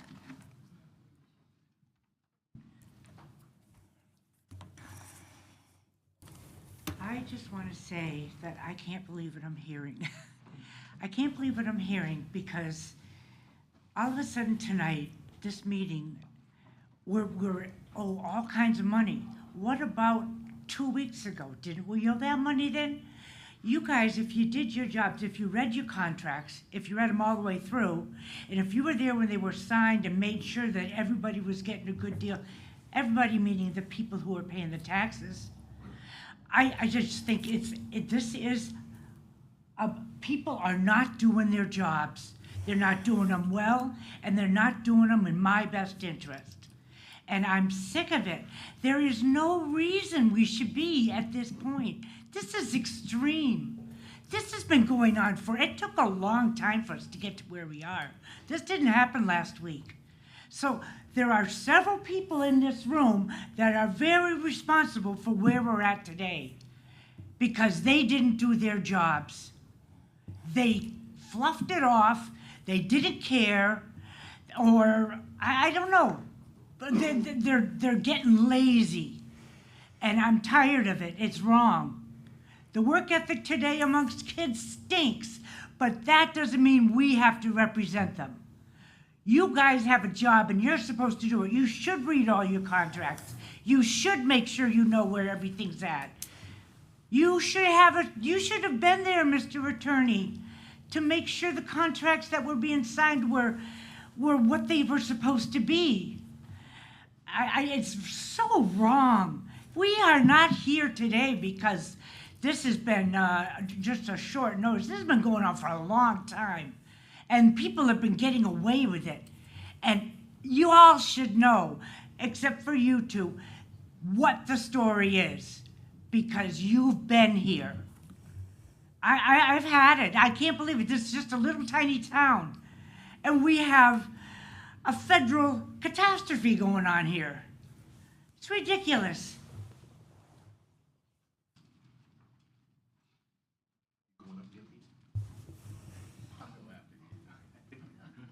Takes them longer to get up here anyway. By the time I'm done, you'll almost get here, right? Donald Alderman. A couple things on the solid waste portion.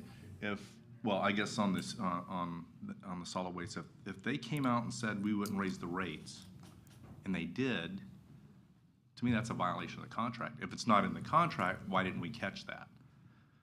Number two, the old waste system was bad, because when they missed your can, you'd call them, they'd say, sorry, pick it up next week. I understand that. But I think we need to see if we could not renegotiate the contract, tell us they owe us $350,000. That's the way I see it. Because if I remember right also, they said it wouldn't change. Right. Well, if it changed, give us back the money.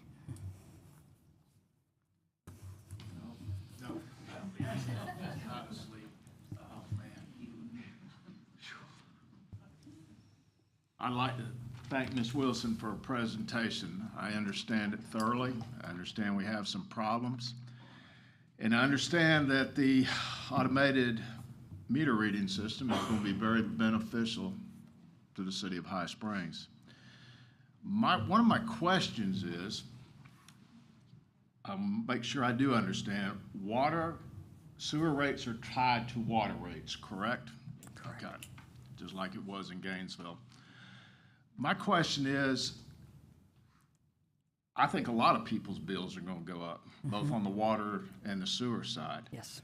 So my question is, how many million gallons of water do we produce a month? And how many are we billing for? What is the difference? Does anybody have that answer? Estimated 30 to 40% non-revenue water. So 3 a to lot of 4, people's 3 or rates are 4. gonna go up. Well, And- I concur, but it could be that revenue loss could be other places as well, not just at the meter location. Throughout the city. Yeah, so Right. that doesn't I mean know there's, a percentage of leaks throughout the city. well, and it's also when we flush and when there's a main break. So that's all included in that water loss. So, yes, there are going to be people who have the dead meters and the ones that are low performing that it's going to increase. Okay. And just for the record, I've mentioned it before, being on the plan board. If there's any way that I can help the commission, the employees that work here in water and wastewater, to just look over the systems, see if I can help save any money and making recommendations. My expertise was working for GRU for 27 years, and prior to that, I was in construction. I know all about building. I was instrumental in doing all the electrical and instrumentation on the first major expansion at the Kanappa Hall wastewater plant. So I have what I consider a professional background. So if I can be of any use to the city of High Springs, my services are free of charge. Thank you, sir. Appreciate that.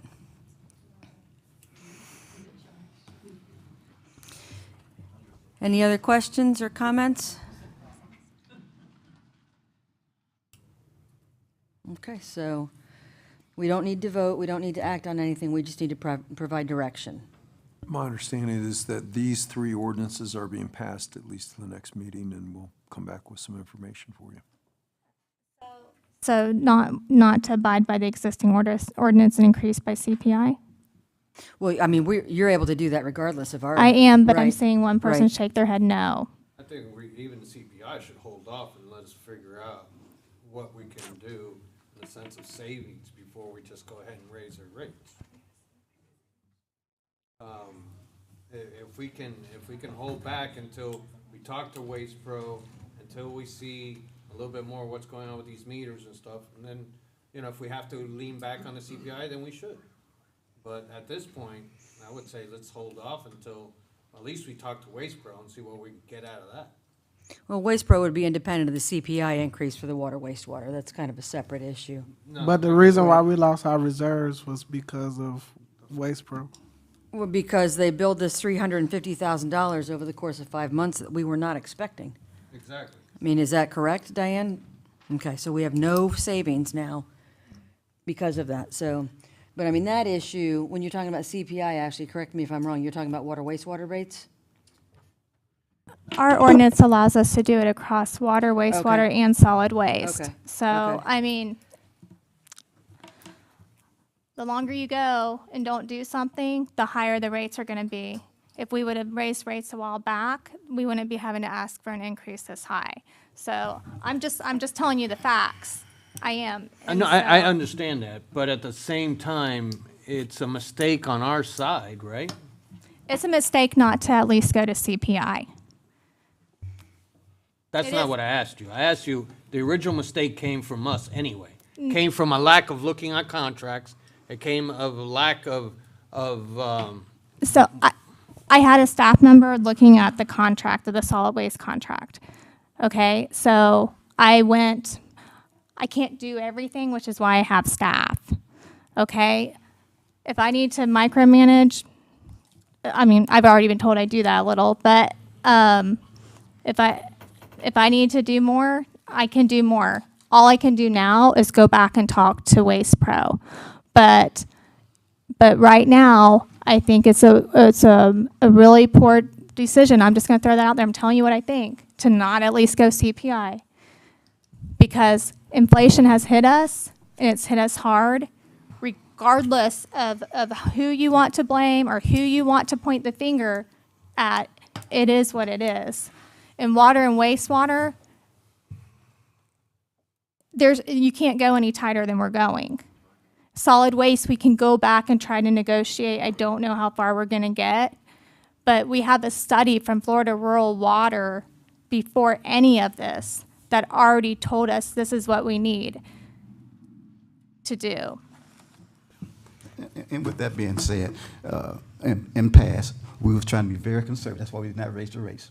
I get it. That's basically how, and what we should have been doing, we should have been raising the rates just a little bit more. Instead of it being a shot. Instead of raising it 1 cent, and then you wait for 2 or 3 years, now you gotta raise it $2 or $3. You know, we was trying to be very conservative in the past. And it's pretty much. And I get that, and that's the main reason I'm saying, if we're gonna be looking at this again in what time? When's the next? November 28th. November 28th, so that's a couple of weeks from now. Can we find out what we can do in a couple of weeks before we decide to increase anything? Because if you increase the CPI and we're gonna have to increase it anyway, then it's almost like you're hitting them double whammy. Oh, so I get that. What I'm saying is that we could maybe have a date that we say, we weren't gonna increase anything till second reading anyway, but at second reading, if we could at least all agree that we will, at minimum, do CPI in January or something, if you could at least kind of commit to helping staff some, because it's going to keep getting worse. No, I understand that. I absolutely do. Madam Mayor, can I just reiterate a point? I don't want this to be lost.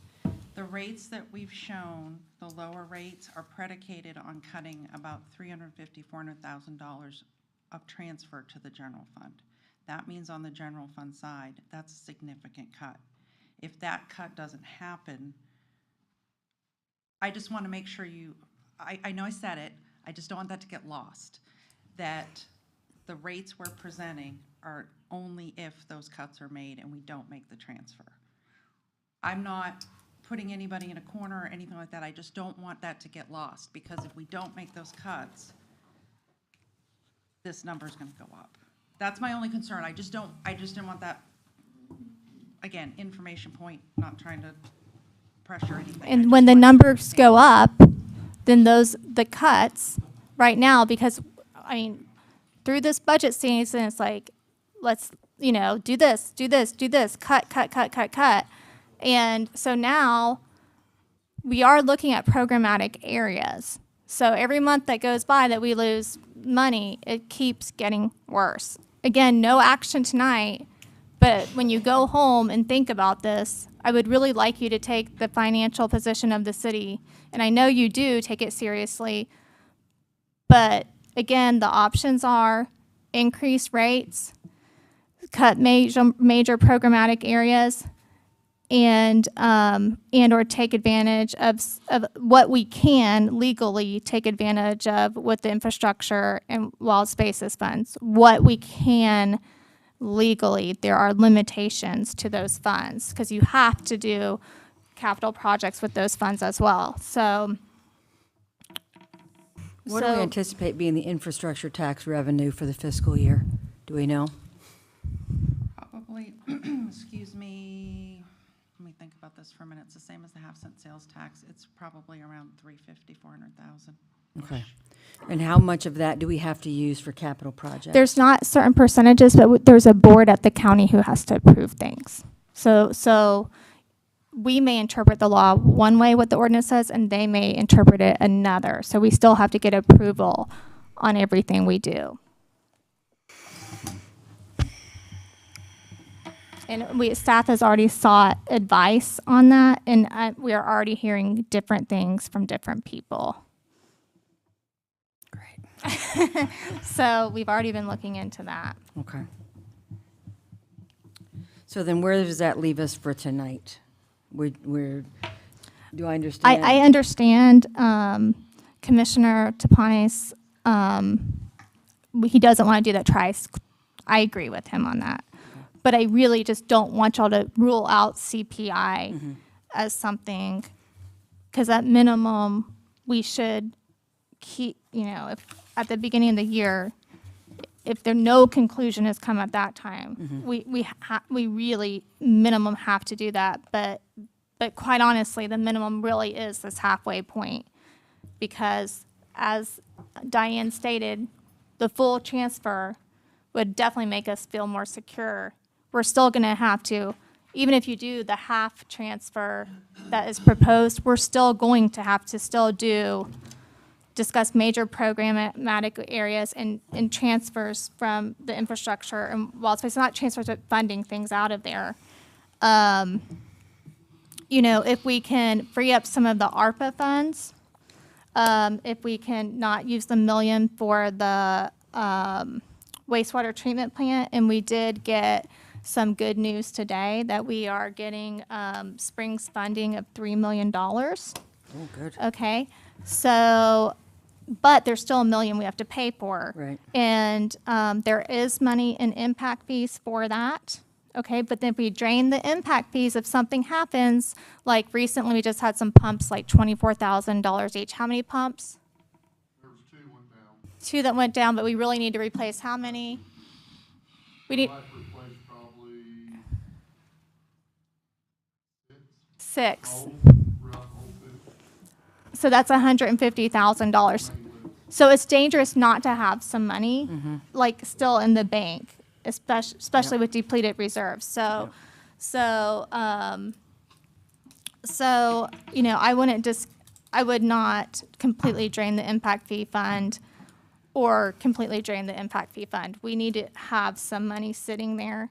but it could possibly help with not being as stringent. But, if y'all could, between this time, think of these options I brought up to you, if you want to discuss it further on which way you prefer we go, we can, but it's still, again, everything I just said was already anticipated halfway, and that's why we felt we might not have to go full way. I would like to see if we needed to do cuts, I would like to see where and what. Well, I will just have to bring out things in every single department, and there are going to be discussions that, it's big. Like, it's not this little thing here and this little thing there. It's, do you want this major service or do you want that major service? We need to have it. Okay. Yes, sir. Is it okay? Yes, sir, please. Yes, just sitting out here in the audience, and we kind of got lost on this a little bit. I remember sitting in here a month ago hearing that we didn't need to take the budget apart and find out ways of saving money. And, we just threw that away. That was $200,000. That was with the vehicles, the leases, and other ways. And then all of a sudden now we're looking at, maybe we need to get rid of this, get rid of that. We still got, the Priest Theater that's thrown up in the air. We still have the camp. We still have ongoing problems. We still got Memorial Park that's been going on for 4 years that we gave back $200,000 because we didn't get started on that project. You've got all these things that have gone wrong through lack of good management, and there's no other way around it, that should not have happened. And now I hear that you didn't really look at a contract. Look at it from this point of view. This looks pretty bad. It really looks bad. And I think your point was very well taken, okay? But maybe we need to take some of these things apart piece by piece and start looking at where we got our money going and why. Because this just looks terrible. The optics on this is just horrible. I'm with this one lady that says, what city did I move to? How did this happen? We're not a New York City. How do you lose track of the budget this badly? I don't know. That's the questions that I'm feeling. I don't know how many other people are feeling the same way, but I'm sitting here, if I ran my house like this, I'd be evicted. Okay, that's it. I know you probably I don't want to hear any more circle around things, okay? It's bad. I don't care how you want to paint it.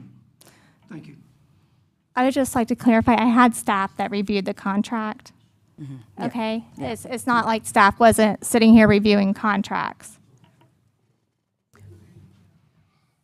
Just to get back to the lift station pumps that she was talking about, all this was done way back when, before me, before Ashley, before most of y'all.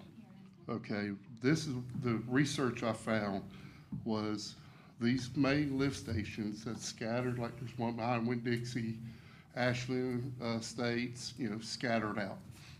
So what I found out was the past commission / city manager / director has said, no, we're not buying it, we're not replacing it. Each one of these stations has 2 pumps. One goes down, they just weren't replacing it because they didn't have the money. They didn't have the funds. So with all that was going on, like Ashland Estates went down this weekend, I had to go borrow a transfer pump from Lake City. They're the only ones that had one that'll fit our system. Lachua, Newberry, High Spring, none of them did. So I had to borrow it, and they're letting us borrow a brand new one for free of charge, luckily. So this is stuff that's been going on, the can being kicked down the road for so many years.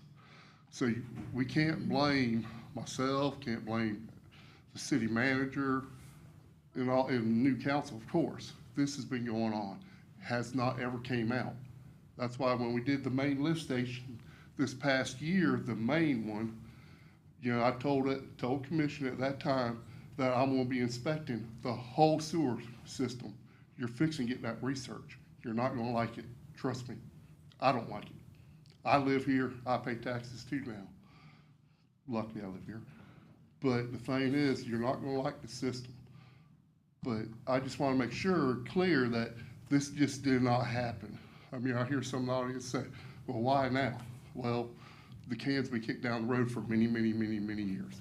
I think Commissioner Williams has said that in a commission meeting a while back. That happened. They just kept trying to keep it tight through all them years. But we got to stop kicking the can, right? I agree 100%. I hate a can kick. I run crush that sucker right now. Yeah. And that's what we're trying to do. And, you know, Ashley, sorry, City Manager Ashley, has ordered me to do that, to find out the solutions, stop it, and bring it to the council, so commission. So that's what I'm trying to do, is trying to get the truth, and I'm gonna lay it all out to you. You're gonna see it by paper, not my opinion. I'll give you my opinion, but you're gonna see the truth of what's going on. That's how only way I work.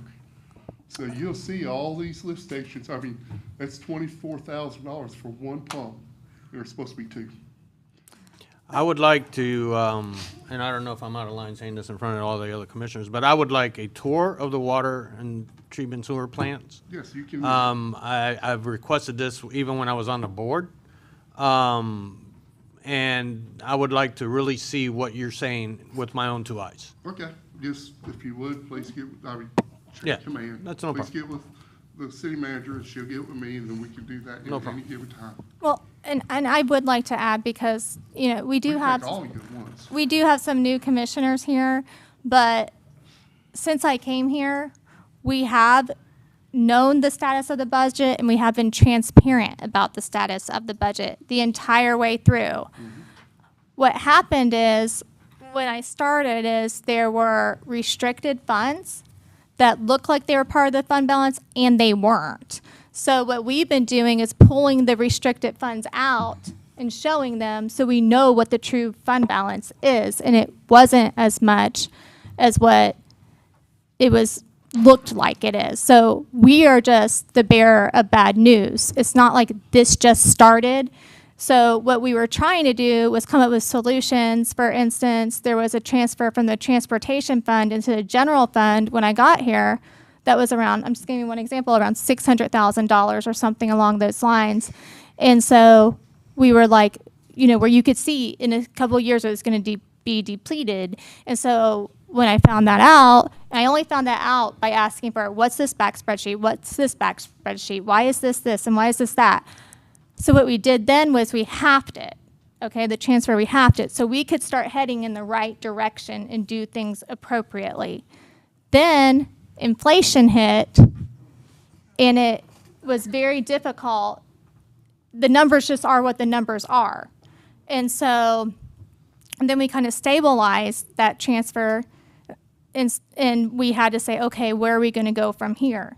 Unfortunately, there are factors that happen year from year from year that you have to, that's why you do the budget every year, and you look at it every year. You don't just do one and it's for 5 years, because there are changing conditions.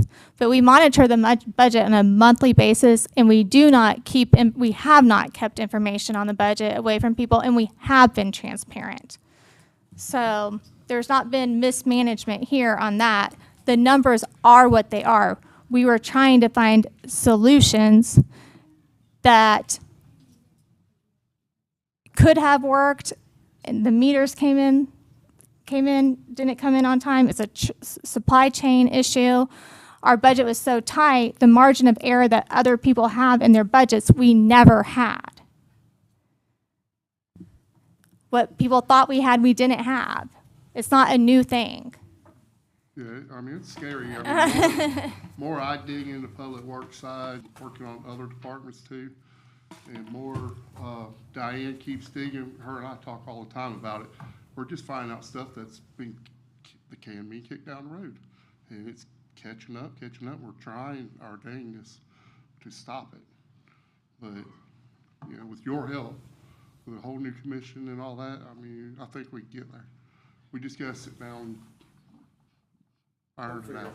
And we had already been making substantial cuts behind the scene. We just don't come out and advertise them all the time. So the thought that, oh, we've been spending so much and all of this, you know, I hear you on the vehicles. We're looking back through the vehicles, but please tell me what else it is, because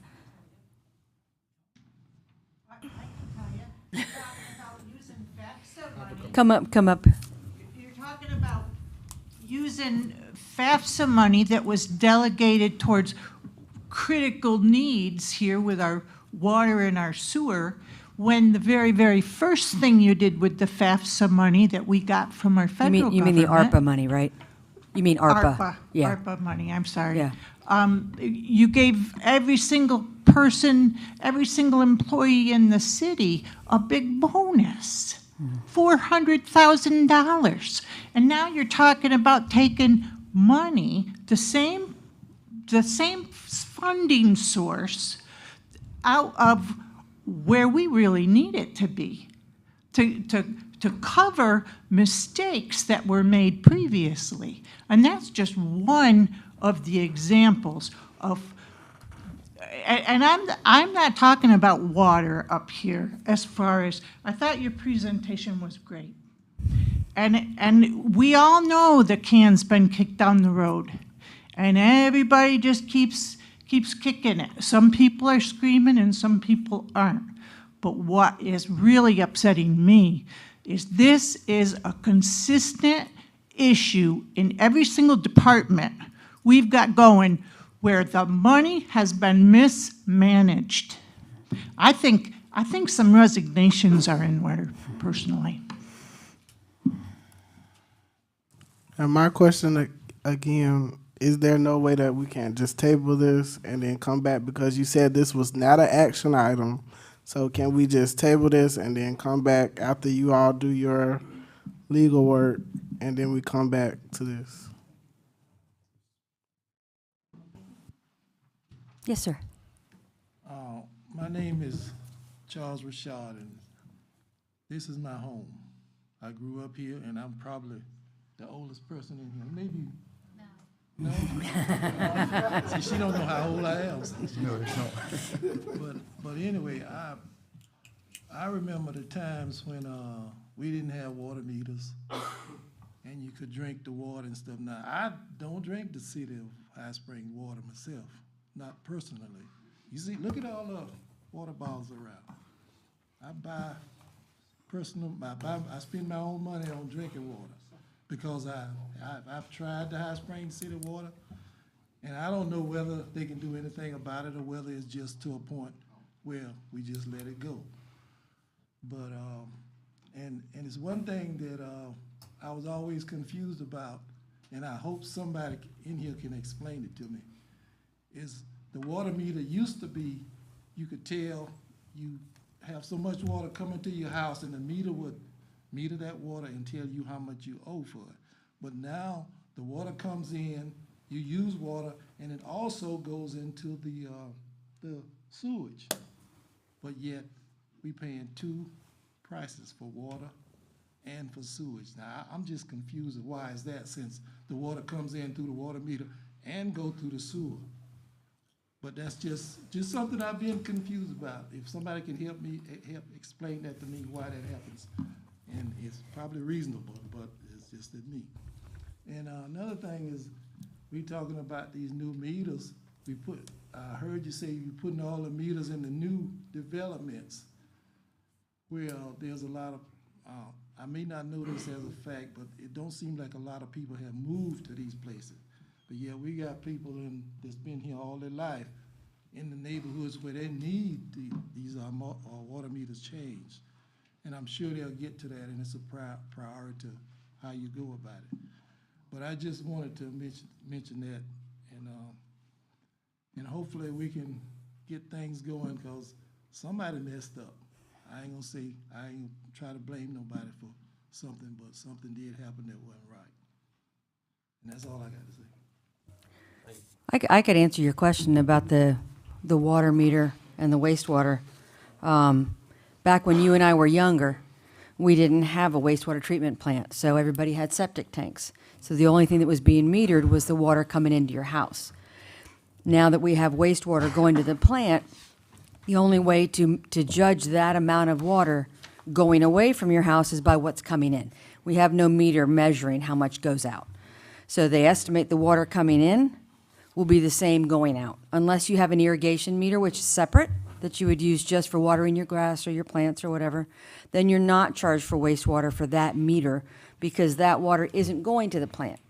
So theoretically, everything that's coming into your house is going through your pipes to the wastewater treatment plant. So it's an estimated number based on what you're using. I don't know if that makes sense. Thank you, sir. Anybody else have any questions or comments? Okay, so, gentlemen, do we have a motion to table for a date certain, or? I make a motion that we table this issue until the next meeting. Okay, so till November 28th, okay. Now, is that sufficient? Because like you keep hearing you saying, the longer we take, the more the rate's gonna be. Is that? You know what? They need to be raised. And so, again, I'm not asking for action. I understand people want some more time. And so that's why we are asking for action at the next meeting. The sooner we can raise the rates, the better. So I'm asking this question then, since we need to do it. I hate to say this, but I'm gonna say it. Can we have a special meeting? Absolutely. I mean, it's up to Just in y'all. case? Whatever kind of meetings y'all want to have, we can have. I mean, I serve at the will of the commission. It's whatever y'all want to do. I think it's important to continue discussing and make a decision as soon as possible. If it takes a special meeting to do that, then I'm all for it. Yeah, let's do that, because I don't want to extend it, and then we're gonna have to raise the rates even higher, and then we sure enough gonna have a room for throwing eggs at us, so. The next meeting is on the 28th, and then when is the so that one's pretty quickly because next week is Thanksgiving, so a lot of people are leaving, so it's gonna be difficult to get in touch with everyone, so it's. The only one in December right now is December 14th. So, I mean, if we could call a special meeting before then, but that's only a week, so it's not gonna really make a huge difference. Will we be hurting ourselves waiting until the 14th? I don't think we're hurting ourselves waiting until the 14th, but I think if you start getting into January, then I think it's starting to really, it's Okay. really gonna impact us a lot more. Well, that'll give us some time to look into it, right? And make the right decision accordingly.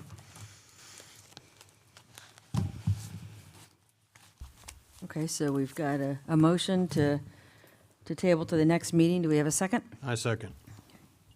It has been properly moved and seconded that we table this until the next commission meeting, November 28th. All those in favor, say aye. Aye. Aye. Those opposed? All right, we'll table it. Passes 5-0. Next item on the agenda. Discuss, consider, and act on a traffic enforcement contract with the Cinnamon Hills Estate Homeowners Association. Chief Shepherd, sir. Good afternoon. I get to continue to say Madam Mayor, so, and to the commission. Interest of time, I'll be brief about that. Yes, sir. This is a contract with Cinnamon Hills Estates, the HOA. They reached out to us for a traffic contract. The difference with this particular subdivision, it is a private subdivision that is gated, therefore law enforcement does not have the mechanism to enforce small minor traffic offenses. And so they would like to have an agreement so that we can have those legal authority to enforce traffic there. So this is unique just to Cinnamon Hills? Correct. It's the only gated community we have? Correct. Okay. Do you see any downside to it? Do you think it'll stretch your resources too much, or? No, what I have relayed to them that we have an entire city to enforce traffic, so there wouldn't be any, enhanced traffic mechanism there unless, someone calls, just like any other particular neighborhood, we would increase patrol and do traffic there. It just gives us the ability, if someone's speeding in there, we have the ability to write a citation. We still have the ability to do criminal offenses such as DUI or reckless driving, because you can't commit any of those offenses within the state of Florida. But this just kind of gives us that mechanism. They've had a few problems in the subdivision, and so they're trying to mitigate this issue. Okay. Commissioners, any questions? What kind of calls have you been getting out in Cinnamon Hill and that kind of thing? Well, we don't get very many. It's a very nice neighborhood, but we do have some, kids are in that area. that People are kinda going too reckless. fast. And then if you've driven out there, there's no sidewalks. It's beautiful out there, long-winded roads. So pedestrians don't have the ability to walk on the sidewalk. So, but it's very quiet out there. Now, are they expecting you all to be there between these hours every day? No, we would not be there every day. Those are just ideal times within the contract. Okay. They would have to be paying for an officer, if you wanted an off-duty officer there. They would get no more services than your particular neighborhood or Bailey Estates gets, any neighborhood, just normal patrol. Any other questions? Any questions from the audience? Donald Alderman, I love it when a cop comes through my neighborhood. Makes me feel good. They should be afforded the same right. Thank you, sir. All right. Do we have a motion? I'll make a motion, we accept the contract with Cinnamon Hills or the agreement to enforce traffic within Cinnamon Hills. Second. All right, it has been properly moved and seconded. All those in favor, say aye. Aye. Those opposed? Thank you, Madam All Mayor. right, Chief, passes 5-0. All right, last item on the agenda, discuss, consider, and act on request of Duke Energy for 5 electric vehicle charging station spaces. Mayor, may I please set this one up a little bit? Yes, ma'am, please. So Duke Energy came to us and they requested that they have, initially they came back and from what I was told, it was 2 or 3 spaces. And then when I talked to them further, it's 5 spaces now. They have a standard contract with municipalities where they do not pay for the use of any of the spaces. They did, as I told you, I would bring y'all any proposed locations so y'all can make a decision on. The municipal locations that were considered were City Hall, which staff thought was not a good idea due to the number of events at City Hall. We already have issues trying to move vehicles before the events. The Old School, that gets full up with people who are attending things at the Old School. Civic Center gets full up as well. Sports Complex isn't an ideal location. No one can see that they're there.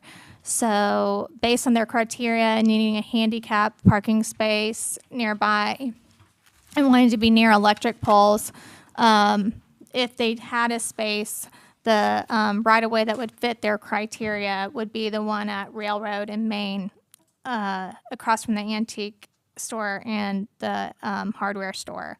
So if y'all picked a space, that's where we thought would be best. However, those spaces are downtown parking spaces, and as you know, we don't have enough. And if they're not used frequently and they're just sitting there and no one's using the parking spaces, that can, I don't think citizens would like that. However, if they are using them, then it drives people downtown who will shop and eat at our businesses. We checked with Extreme Exposure. They do get use of the charging station, but it's not heavy use of the one that is right there. So those are the things to consider. Staff is not recommending approval, but we're not recommending that it not be approved either. Just that you take these factors into consideration in making your decision. And so I do have Duke Energy here who can talk more about what they're wanting to do. Hey, good evening, guys. Good evening. Thanks for letting me come out here and just talk to you at the end of this meeting. So I'm sure everybody's ready to go home, so we'll be brief. But we've been working with Ashley. We looked at a few locations in town. So like she said, this is part of Duke Energy's agreement with the Public Services Commission in Florida to get charging stations on all the evacuation routes to get out of the state. So these are high-powered fast chargers for people buying these new EVs. You get about 120 miles of charge in about 15 minutes. So they're really, really nice high-end pieces of equipment. I think the ones over there at the Extreme Sports Center aren't quite as quick. Due to their location, we picked this location here in Spry Springs both to serve the community and also it's really nicely located on 75. So I think it will drive a lot of traffic downtown for you guys coming off the highway because people will make that detour just for the charging stations. So yeah, it's 5 spaces. You will be losing 1 space there that has to be turned into an ADA spot to comply with the new federal regulations. So they want a van accessible handicap space as one of those. Yeah, we're here to answer any questions you guys have about the location. This is all paid for free of charge by Duke Energy through the Florida Public Services Commission.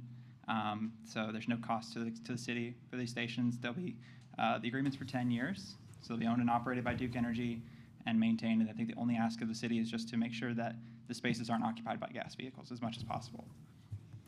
So you would want us to enforce EV only?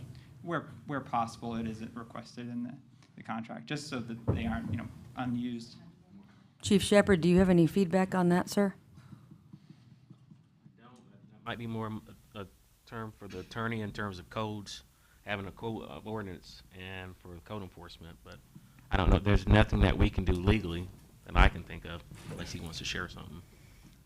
Where possible, so sometimes there is nothing you can do, So you do want us to, that was gonna be my question, you want us to keep that clear for gas vehicles? We would, ideally, would rather not have them blocking the stations, Yeah, we don't have enough parking down there anyway, so I mean, giving up 5 spots for us is a no. Well, for me, it's a no. I don't speak for everybody, but, I mean, we were initially the 2, and it was tough to get the 2 through. 5, and then you don't want gas vehicles parked there. This is High Springs, we're an agricultural town. I mean, electric's cool and all, but it can't pull a tractor.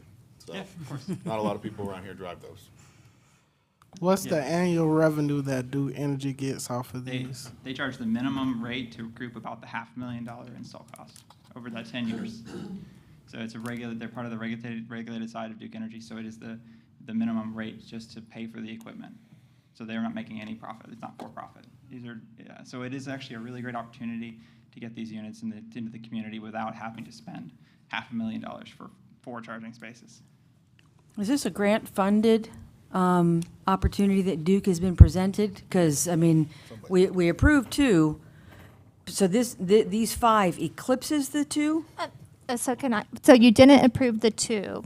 You approved a contract with Duke, Okay, and then I okay. said that we Okay. would bring back any proposed locations with the number of spaces, because the contract is like this boilerplate contract that Okay. wasn't in our favor, which is, Okay. I brought that up to y'all at the meeting, that it Right. was not in our favor. Okay. But, so it's more just, do you want the charging stations or not? I'm not saying it's not in our favor, but we're not getting money, like, we're not getting Right, anything from right. it.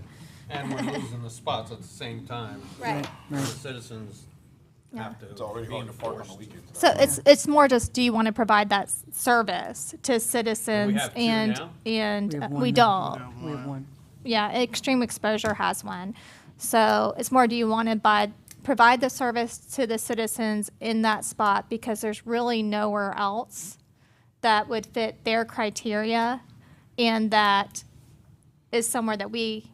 But we're not really supplying Yeah. it for the citizens, we're supplying it for visitors of High Springs. Right. Because usually a citizen that Right. buys an electric vehicle is gonna charge that at home. Right, you're supplying it to the people going through the city. Yeah. More, Trying to yes, you're bring right. in revenue. I get the principle of trying to bring people in. Yeah, but so, Why not Winn-Dixie? Well, yeah, so actually, first we needed to explore an alternative location. We can. We'd like to have them in a well-lit location that you'd feel safe with your family or your wife or kids charging at night if they were on the road traveling, pretty close to enforcement. I know we looked at a few locations, actually, I don't recall all of them off the top of my head. But if we need to go back and revisit an alternate location, that's fine.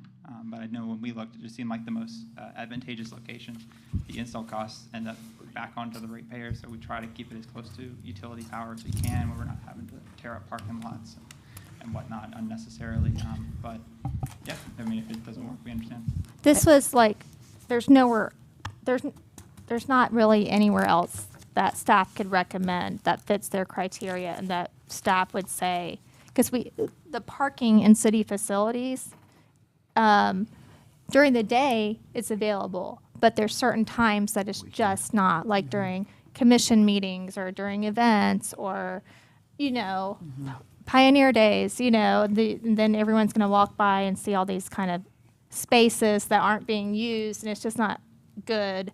So, And you know what's gonna happen, they're gonna end up parking there, gas vehicles are gonna end up going there, and then there's gonna be somebody who's gonna start hooting and hollering about it. yeah, but again, this was staff's recommendation that if you were to pick a location that meets their criteria, is literally the only one that we could come up with that fits something that we could really not give up because downtown's important, but it's not as critical as other areas, I guess. And we did, ask about Winn-Dixie as well.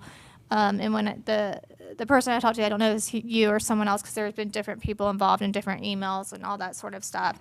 They said that they prefer to work with municipalities, and so that's why they hadn't gone to Winn-Dixie yet. Yeah, I agree with the vice mayor on this one. I really don't. I don't see us giving up 5 spots in our downtown, especially with the way traffic is going to increase around here. I just don't see it. If they wanted to work with something like the Winn-Dixie Shopping Plaza or even maybe Tractor Supply down the road, that is a different story. But I don't see it. It'd really be 6 spots, wouldn't it? Because you got to take 2 spots and make them one to a handicap spot. It's the 5. One of them is divided to make 2 van accessible spaces for folks in wheelchairs and whatnot. Yeah, the main reason for working in municipalities is being a 10-year agreement. It is really tough to find concrete agreements with small businesses and chains and whatnot. They're either too corporate or too small to last that long for certain in a certain property, or they own the property. So, yeah, we are definitely trying to pursue a municipal agreement. I mean, actually, I don't know if it's possible. We might go back and be able to explore creating some parking somewhere, that would suit our needs. But Oh yeah, if you want to make give us a parking lot. I'll give you 10 spots. I mean, Right it just, Pay for it. again, it depends on the location, because if you take a prime spot that again is something that would be future good parking, if it's just sitting there, it's still property, I guess, is what I'm saying. So if it's some, definitely real estate. yeah, if it's some property that's kind of off, that's not sought after, but then you're really not going to want that, probably, because you want to be somewhere where people can see you. So How about over there? I'm willing to see what else people could come up with that fits your criteria. We have a question back here. Please, sir. I've been thinking about this problem. I don't have an electric vehicle, but it's going to be a problem for parking, facilities. Consider when there used to be bus terminals outside of a community. You had to get to the bus terminal and then go wherever you were going to go from there in a taxi cab or whatever. Duke Power has how many acres over there on the solar farm right here in High Springs? I actually don't know. I apologize. What is it? Almost 700, 700 There's 700 plus. acres over there. I mean, Duke Power is being magnanimous here. Let them build a bus terminal at that facility. It's only a few blocks from downtown High Springs. People come in from out of town, go to the Duke Power facility over there. There's vending machines, whatever, while they're waiting. If they can't wait, they get an Uber and go into town or go to the hotel or wherever, come back the next day to this beautiful bus terminal that's built there you could put 50 chargers right there and it wouldn't impact High Springs at all. It's just a thought, but thank you. Sorry to interrupt. That'd be a negative one, too. Mr. Alderman, did you have a question or a comment? Opinions left and right tonight. Bring it on. Show up. This is a niche thing, and High Springs has never been a niche town. And if people are going to come here to charge their vehicles, they're going to get off the interstate, go a half a mile to the 10 units that are over there by Hitchcock's instead of driving 5 miles to possibly 5 units here. Just my opinion. Yes, sir. Those are different. Those at Hitchcock, that's only for Tesla. That's only you can only charge Teslas. They actually opened it up recently. Actually, they're now. Well, I will say that part of I've been helping a lot with the planning and mapping, and one of the reasons we specifically approach High Springs is because it is very key along the evacuation route out of the state if you can't take the highway. So we're trying to map second primary and then secondary evacuation routes. So we would really have to go back, even if it wasn't with the city, try to put something here somewhere. But we would love to have it accessible in the city near the businesses. It does bring tens, if not hundreds of people a day, to town. I'm sorry, I think you got cut off when I asked the question. Is this a grant-funded initiative? Yes, so I understand it. So I'm working with Duke Energy. So the Public Services Commission is funding this through Duke Energy. they are Duke Energy is the one executing it for them, yes. Okay, thank you. Any other questions, commissioners? Any other questions or comments from the audience?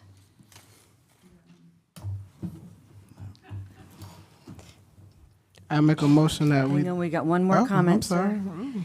One moment, please, sir. Thank you. Could you clarify for me if there's 1 or 2 slots for charging the EVs? There's 5. They're No, no, no, proposing, no, oh, no, I'm sorry, that we 4. currently have. We have 1 currently, 1 charger currently. Originally, they wanted 2, but with the CRA board, we agreed to 1 to see. Because I thought we had 1 reserved parking spot, but the We other do. spot. Still can you access, can access it, Yeah, yes. it can access it, but Yes. it's not reserved. Right, Okay, so right. we do have 2, but 1's not reserved. Right. Yeah, if you put it in, they will come. We had raw dogs. Mm. I got one comment.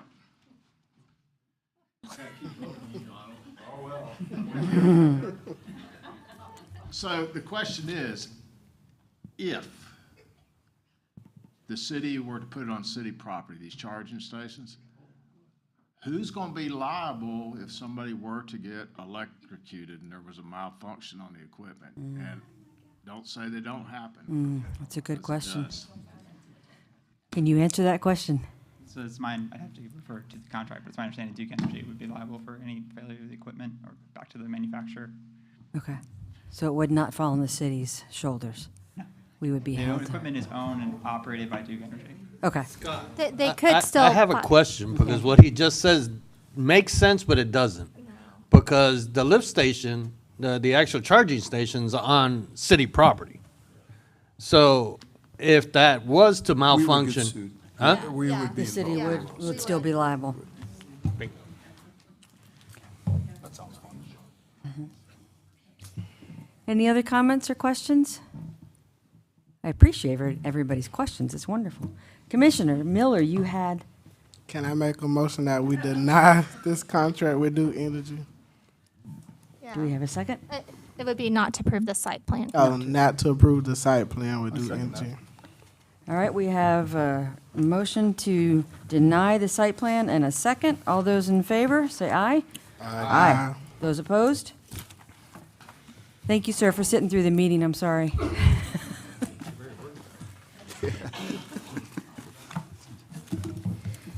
Mr. Walker, city attorney, report and update, please, sir. Madam Mayor, we have our ethics presentation to December 6th.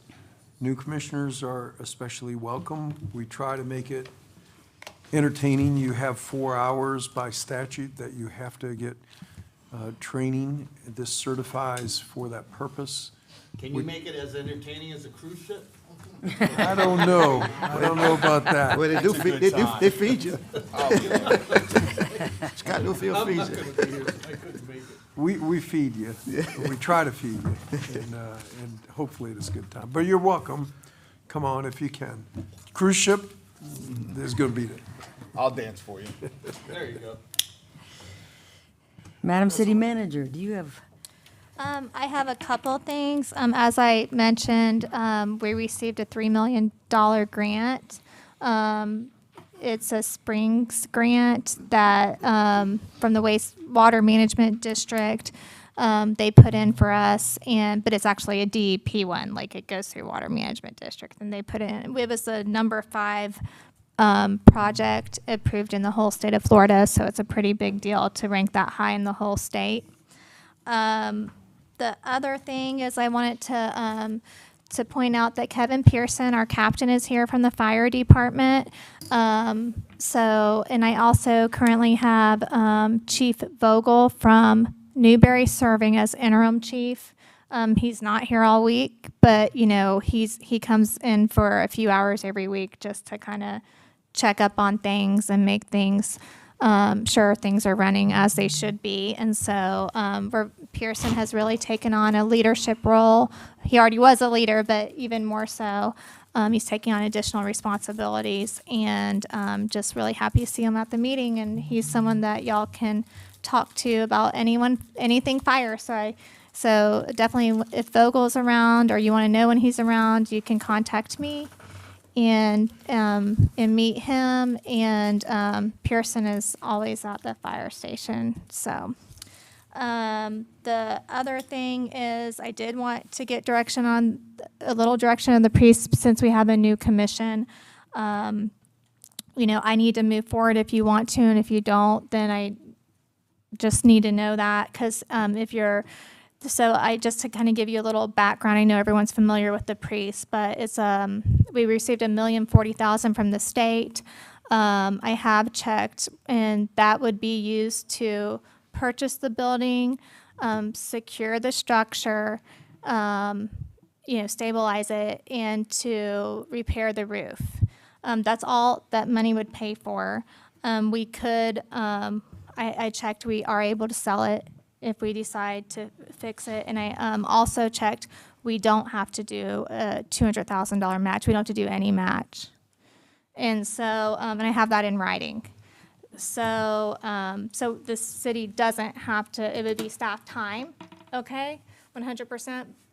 But we aren't on the hook to expend any funds, in addition to what we get from the state for $1,040,000. So just throwing that out there, just kind of needed to know if you want to direct staff to move forward and come on a future agenda item to see if y'all would want to make an offer on it, or if we should just tell the state to return the money. Or just direct us. You don't have to make or put it as an action item for further discussion at the next meeting, but I just kind of need a little bit of direction. Do we know what that building is going to be worth after it gets repaired? Well, right now And it's an I don't estimate? have the appraisal with me. We already have it appraised, but it's around $350,000. I don't think it's going to be worth the money that's put into it. It's not going to be $1 million building. What it's doing is it's stabilizing it so someone else can purchase it, because if you want to purchase it, or we can move forward and do more with it, But I'm not someone, I'm not an appraisal person, but I would imagine it'd be 350 to 600, something in there. And that's money we could keep. Yes, but I think I think that we would need to keep with the spirit and intent of the the purpose of receiving that money, and maybe do something in the CRA district or something like.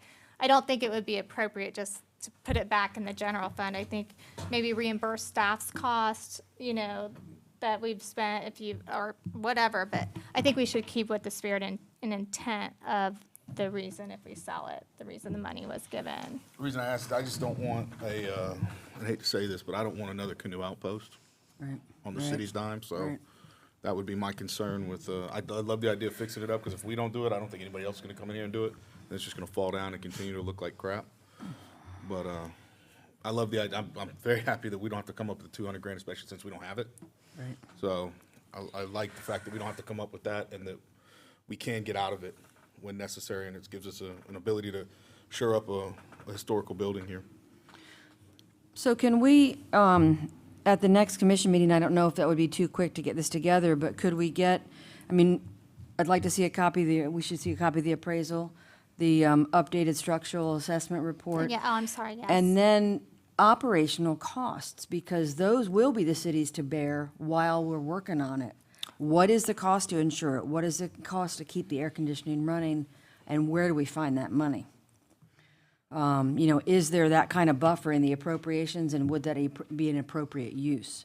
So I think that, we need to have some data brought to us so that we can make a data-driven decision, and have it on an agenda item for sure, so that the public knows we're talking about it, because I think they will show up. Yes, so For that was sure. exactly the direction I needed, because I Okay. didn't want to be presumptuous and put all that on here if Right, y'all were just, right. no, Ashley, so that's the direction I do needed. you all concur as that being a reasonable course of action, or do you want something different? I wouldn't mind looking a little more into it. All I've heard is rumors and speculations out Right, there, so. right.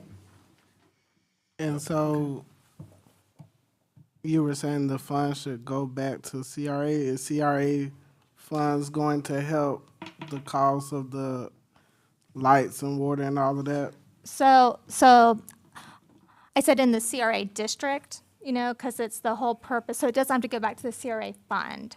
So what I mean in the CRA district that, I mean, we can even start a special revenue fund for it, that the funds, because if it's part of this, goes in the CRA funds, it's an appropriation from the state. So it's not funds that already came from the CRA that need to go back unless we use that. So the CRA has some rules about using the money and then selling the property. So What are those rules? so it's like I think, I'm not 100% sure, but I think you can't sell it for 10 years. But this would be appropriation money, so you can sell it right after you're done. Securing the structure. Have you ever heard, well, the time you've been here, of anybody interested in buying the priest? There have been people interested in buying the priest, and it has fell through because of the condition of the building. Condition. So if we do fix it, there is a chance that we will sell it fairly quickly. There are people interested in it, and, you know, you don't, again, you know, you can sell anything for if you're willing to go low enough, right? So what I would suggest to do is to put out an RFP and then have people come present what they would want to be done. And we could even maybe do that before you purchase that and see what interest we get and maybe even enter into a partnership before we purchase it. Staff's time? I think that's up to you. No, You're but I the one mean, who submits in the sense who of determines the the price. profitability of this, because I don't want the city to get involved unless we're gonna make a profit off this thing. Okay. You know, so government, I don't look at this as a profit-making venture. Yes, we can make a profit off of this, but because to keep with the spirit and intent of it, it really should be put back into the district, like not the CRA fund. So in that, yes, you can make money, but it should be put back into the district. So is it not So- legal for us to put it in general fund? Because this would be the money we're looking for to help putting it back in the general fund. I can ask the state that, but I think it could hurt us in future appropriations if we take money from the state, use it to do something, and then make a profit just to replenish our general fund. I think that would not have a good look to the state. I think Well, they already told you it's okay to sell it, right? yes. So apparently they already know you're gonna make a profit regardless if it's $1 or it's 200,000. Right, they do, but again, I mean, I think the assumption is that you keep, the spirit and intent of purchasing the building is to, everyone to get rid of blight in downtown and give the city, you know, put an amenity back into the community. Could we use it to start a fund to build a new police station? Would that be an appropriate use? I would really like to talk to the state and see, you know, the Okay. police station is part of the CRA district. I think it would be. Okay. Because in discussions with them, I had kind of already put my foot in the water on that one. Okay. So, I mean, these are all that- things that we're gonna need so to they- know, I and- think. And I had someone say, you know, that they would be interested. I kind of did my foot into it, like, would it be possible if we didn't use say y'all didn't want the money, okay, for the priest, would it be a possibility to put it in the police station? So, the appropriation request has already been put in because it's for the amount that we need, and I've talked to them about that. Again, you don't know until, you know, it comes down who gets it. But based on my conversations, my answer to that would be yes, because I was trying to explore that already. Okay. Well, then, I mean, if we could bring this to the commission at the next meeting, if you have enough time to get that data together. I don't know how the rest of the commission feels, but I'm not particularly interested in the city partnering with anyone. If we're gonna get involved here, just to stabilize it and sell it. Okay. You know, that is, I mean, it'd be amazing to keep that building standing, for sure. I think that I agree with you. Mm-hmm. I think the reason why the police station would be appropriate is its continued redevelopment of downtown. And so that's And we why really it need keeps, it. and that's how it Yeah. keeps with the spirit and intent. So you're making Gotcha. a profit, but we're not putting it in the general fund just to kind of subsidize operations. I don't think that's the spirit and intent. Okay. I agree with that. Yeah, I think kick it off to the next meeting. So commissioners, are you okay with that? Okay, so does that give you enough direction? Yeah, but that Okay. was a good idea. Okay. Okay. Commissioner comments and concerns. Commissioner Miller, sir. Like I said, I just thank everybody for coming out today and bearing with us. Thank you, staff, for all your hard work. And that's all I got. I want to thank Diane for bringing the proposal for the rate hike. I didn't mean to sound like I was after you, Ms. Ashley. But I really think that we need to see if there's anything we can do to keep this from happening to the citizens. If we have to make some kind of cutbacks that are tough, I understand that. But I really do appreciate everybody's hard work, and we'll go from there. I just want to say congratulations to both of you guys and look forward to working with you. And I pray that all y'all have a happy New Year's. And I'm going to say this, don't eat too much. And I got to go because my wife is keep calling me. And I Don't keep Miss Alice waiting. She is sick and we got to go to work. Oh, no, Miss Alice. He'll need it. That's why I made you. No, that's pumping that is back there. That's my hip right there. Mr. Vice Mayor says. Nothing from me. I just appreciate everybody's hard work. I'll echo what Commissioner Byron said. Welcome, you guys. And I wanted to thank you, Thomas and Jason, for acting so quickly with that citizen's concern about her water. I really appreciate you guys getting on that as quickly as you did. And I want to thank all of you for staying this long. Mr. Duke Energy, sir, good on you. I'll entertain a motion to adjourn. So move.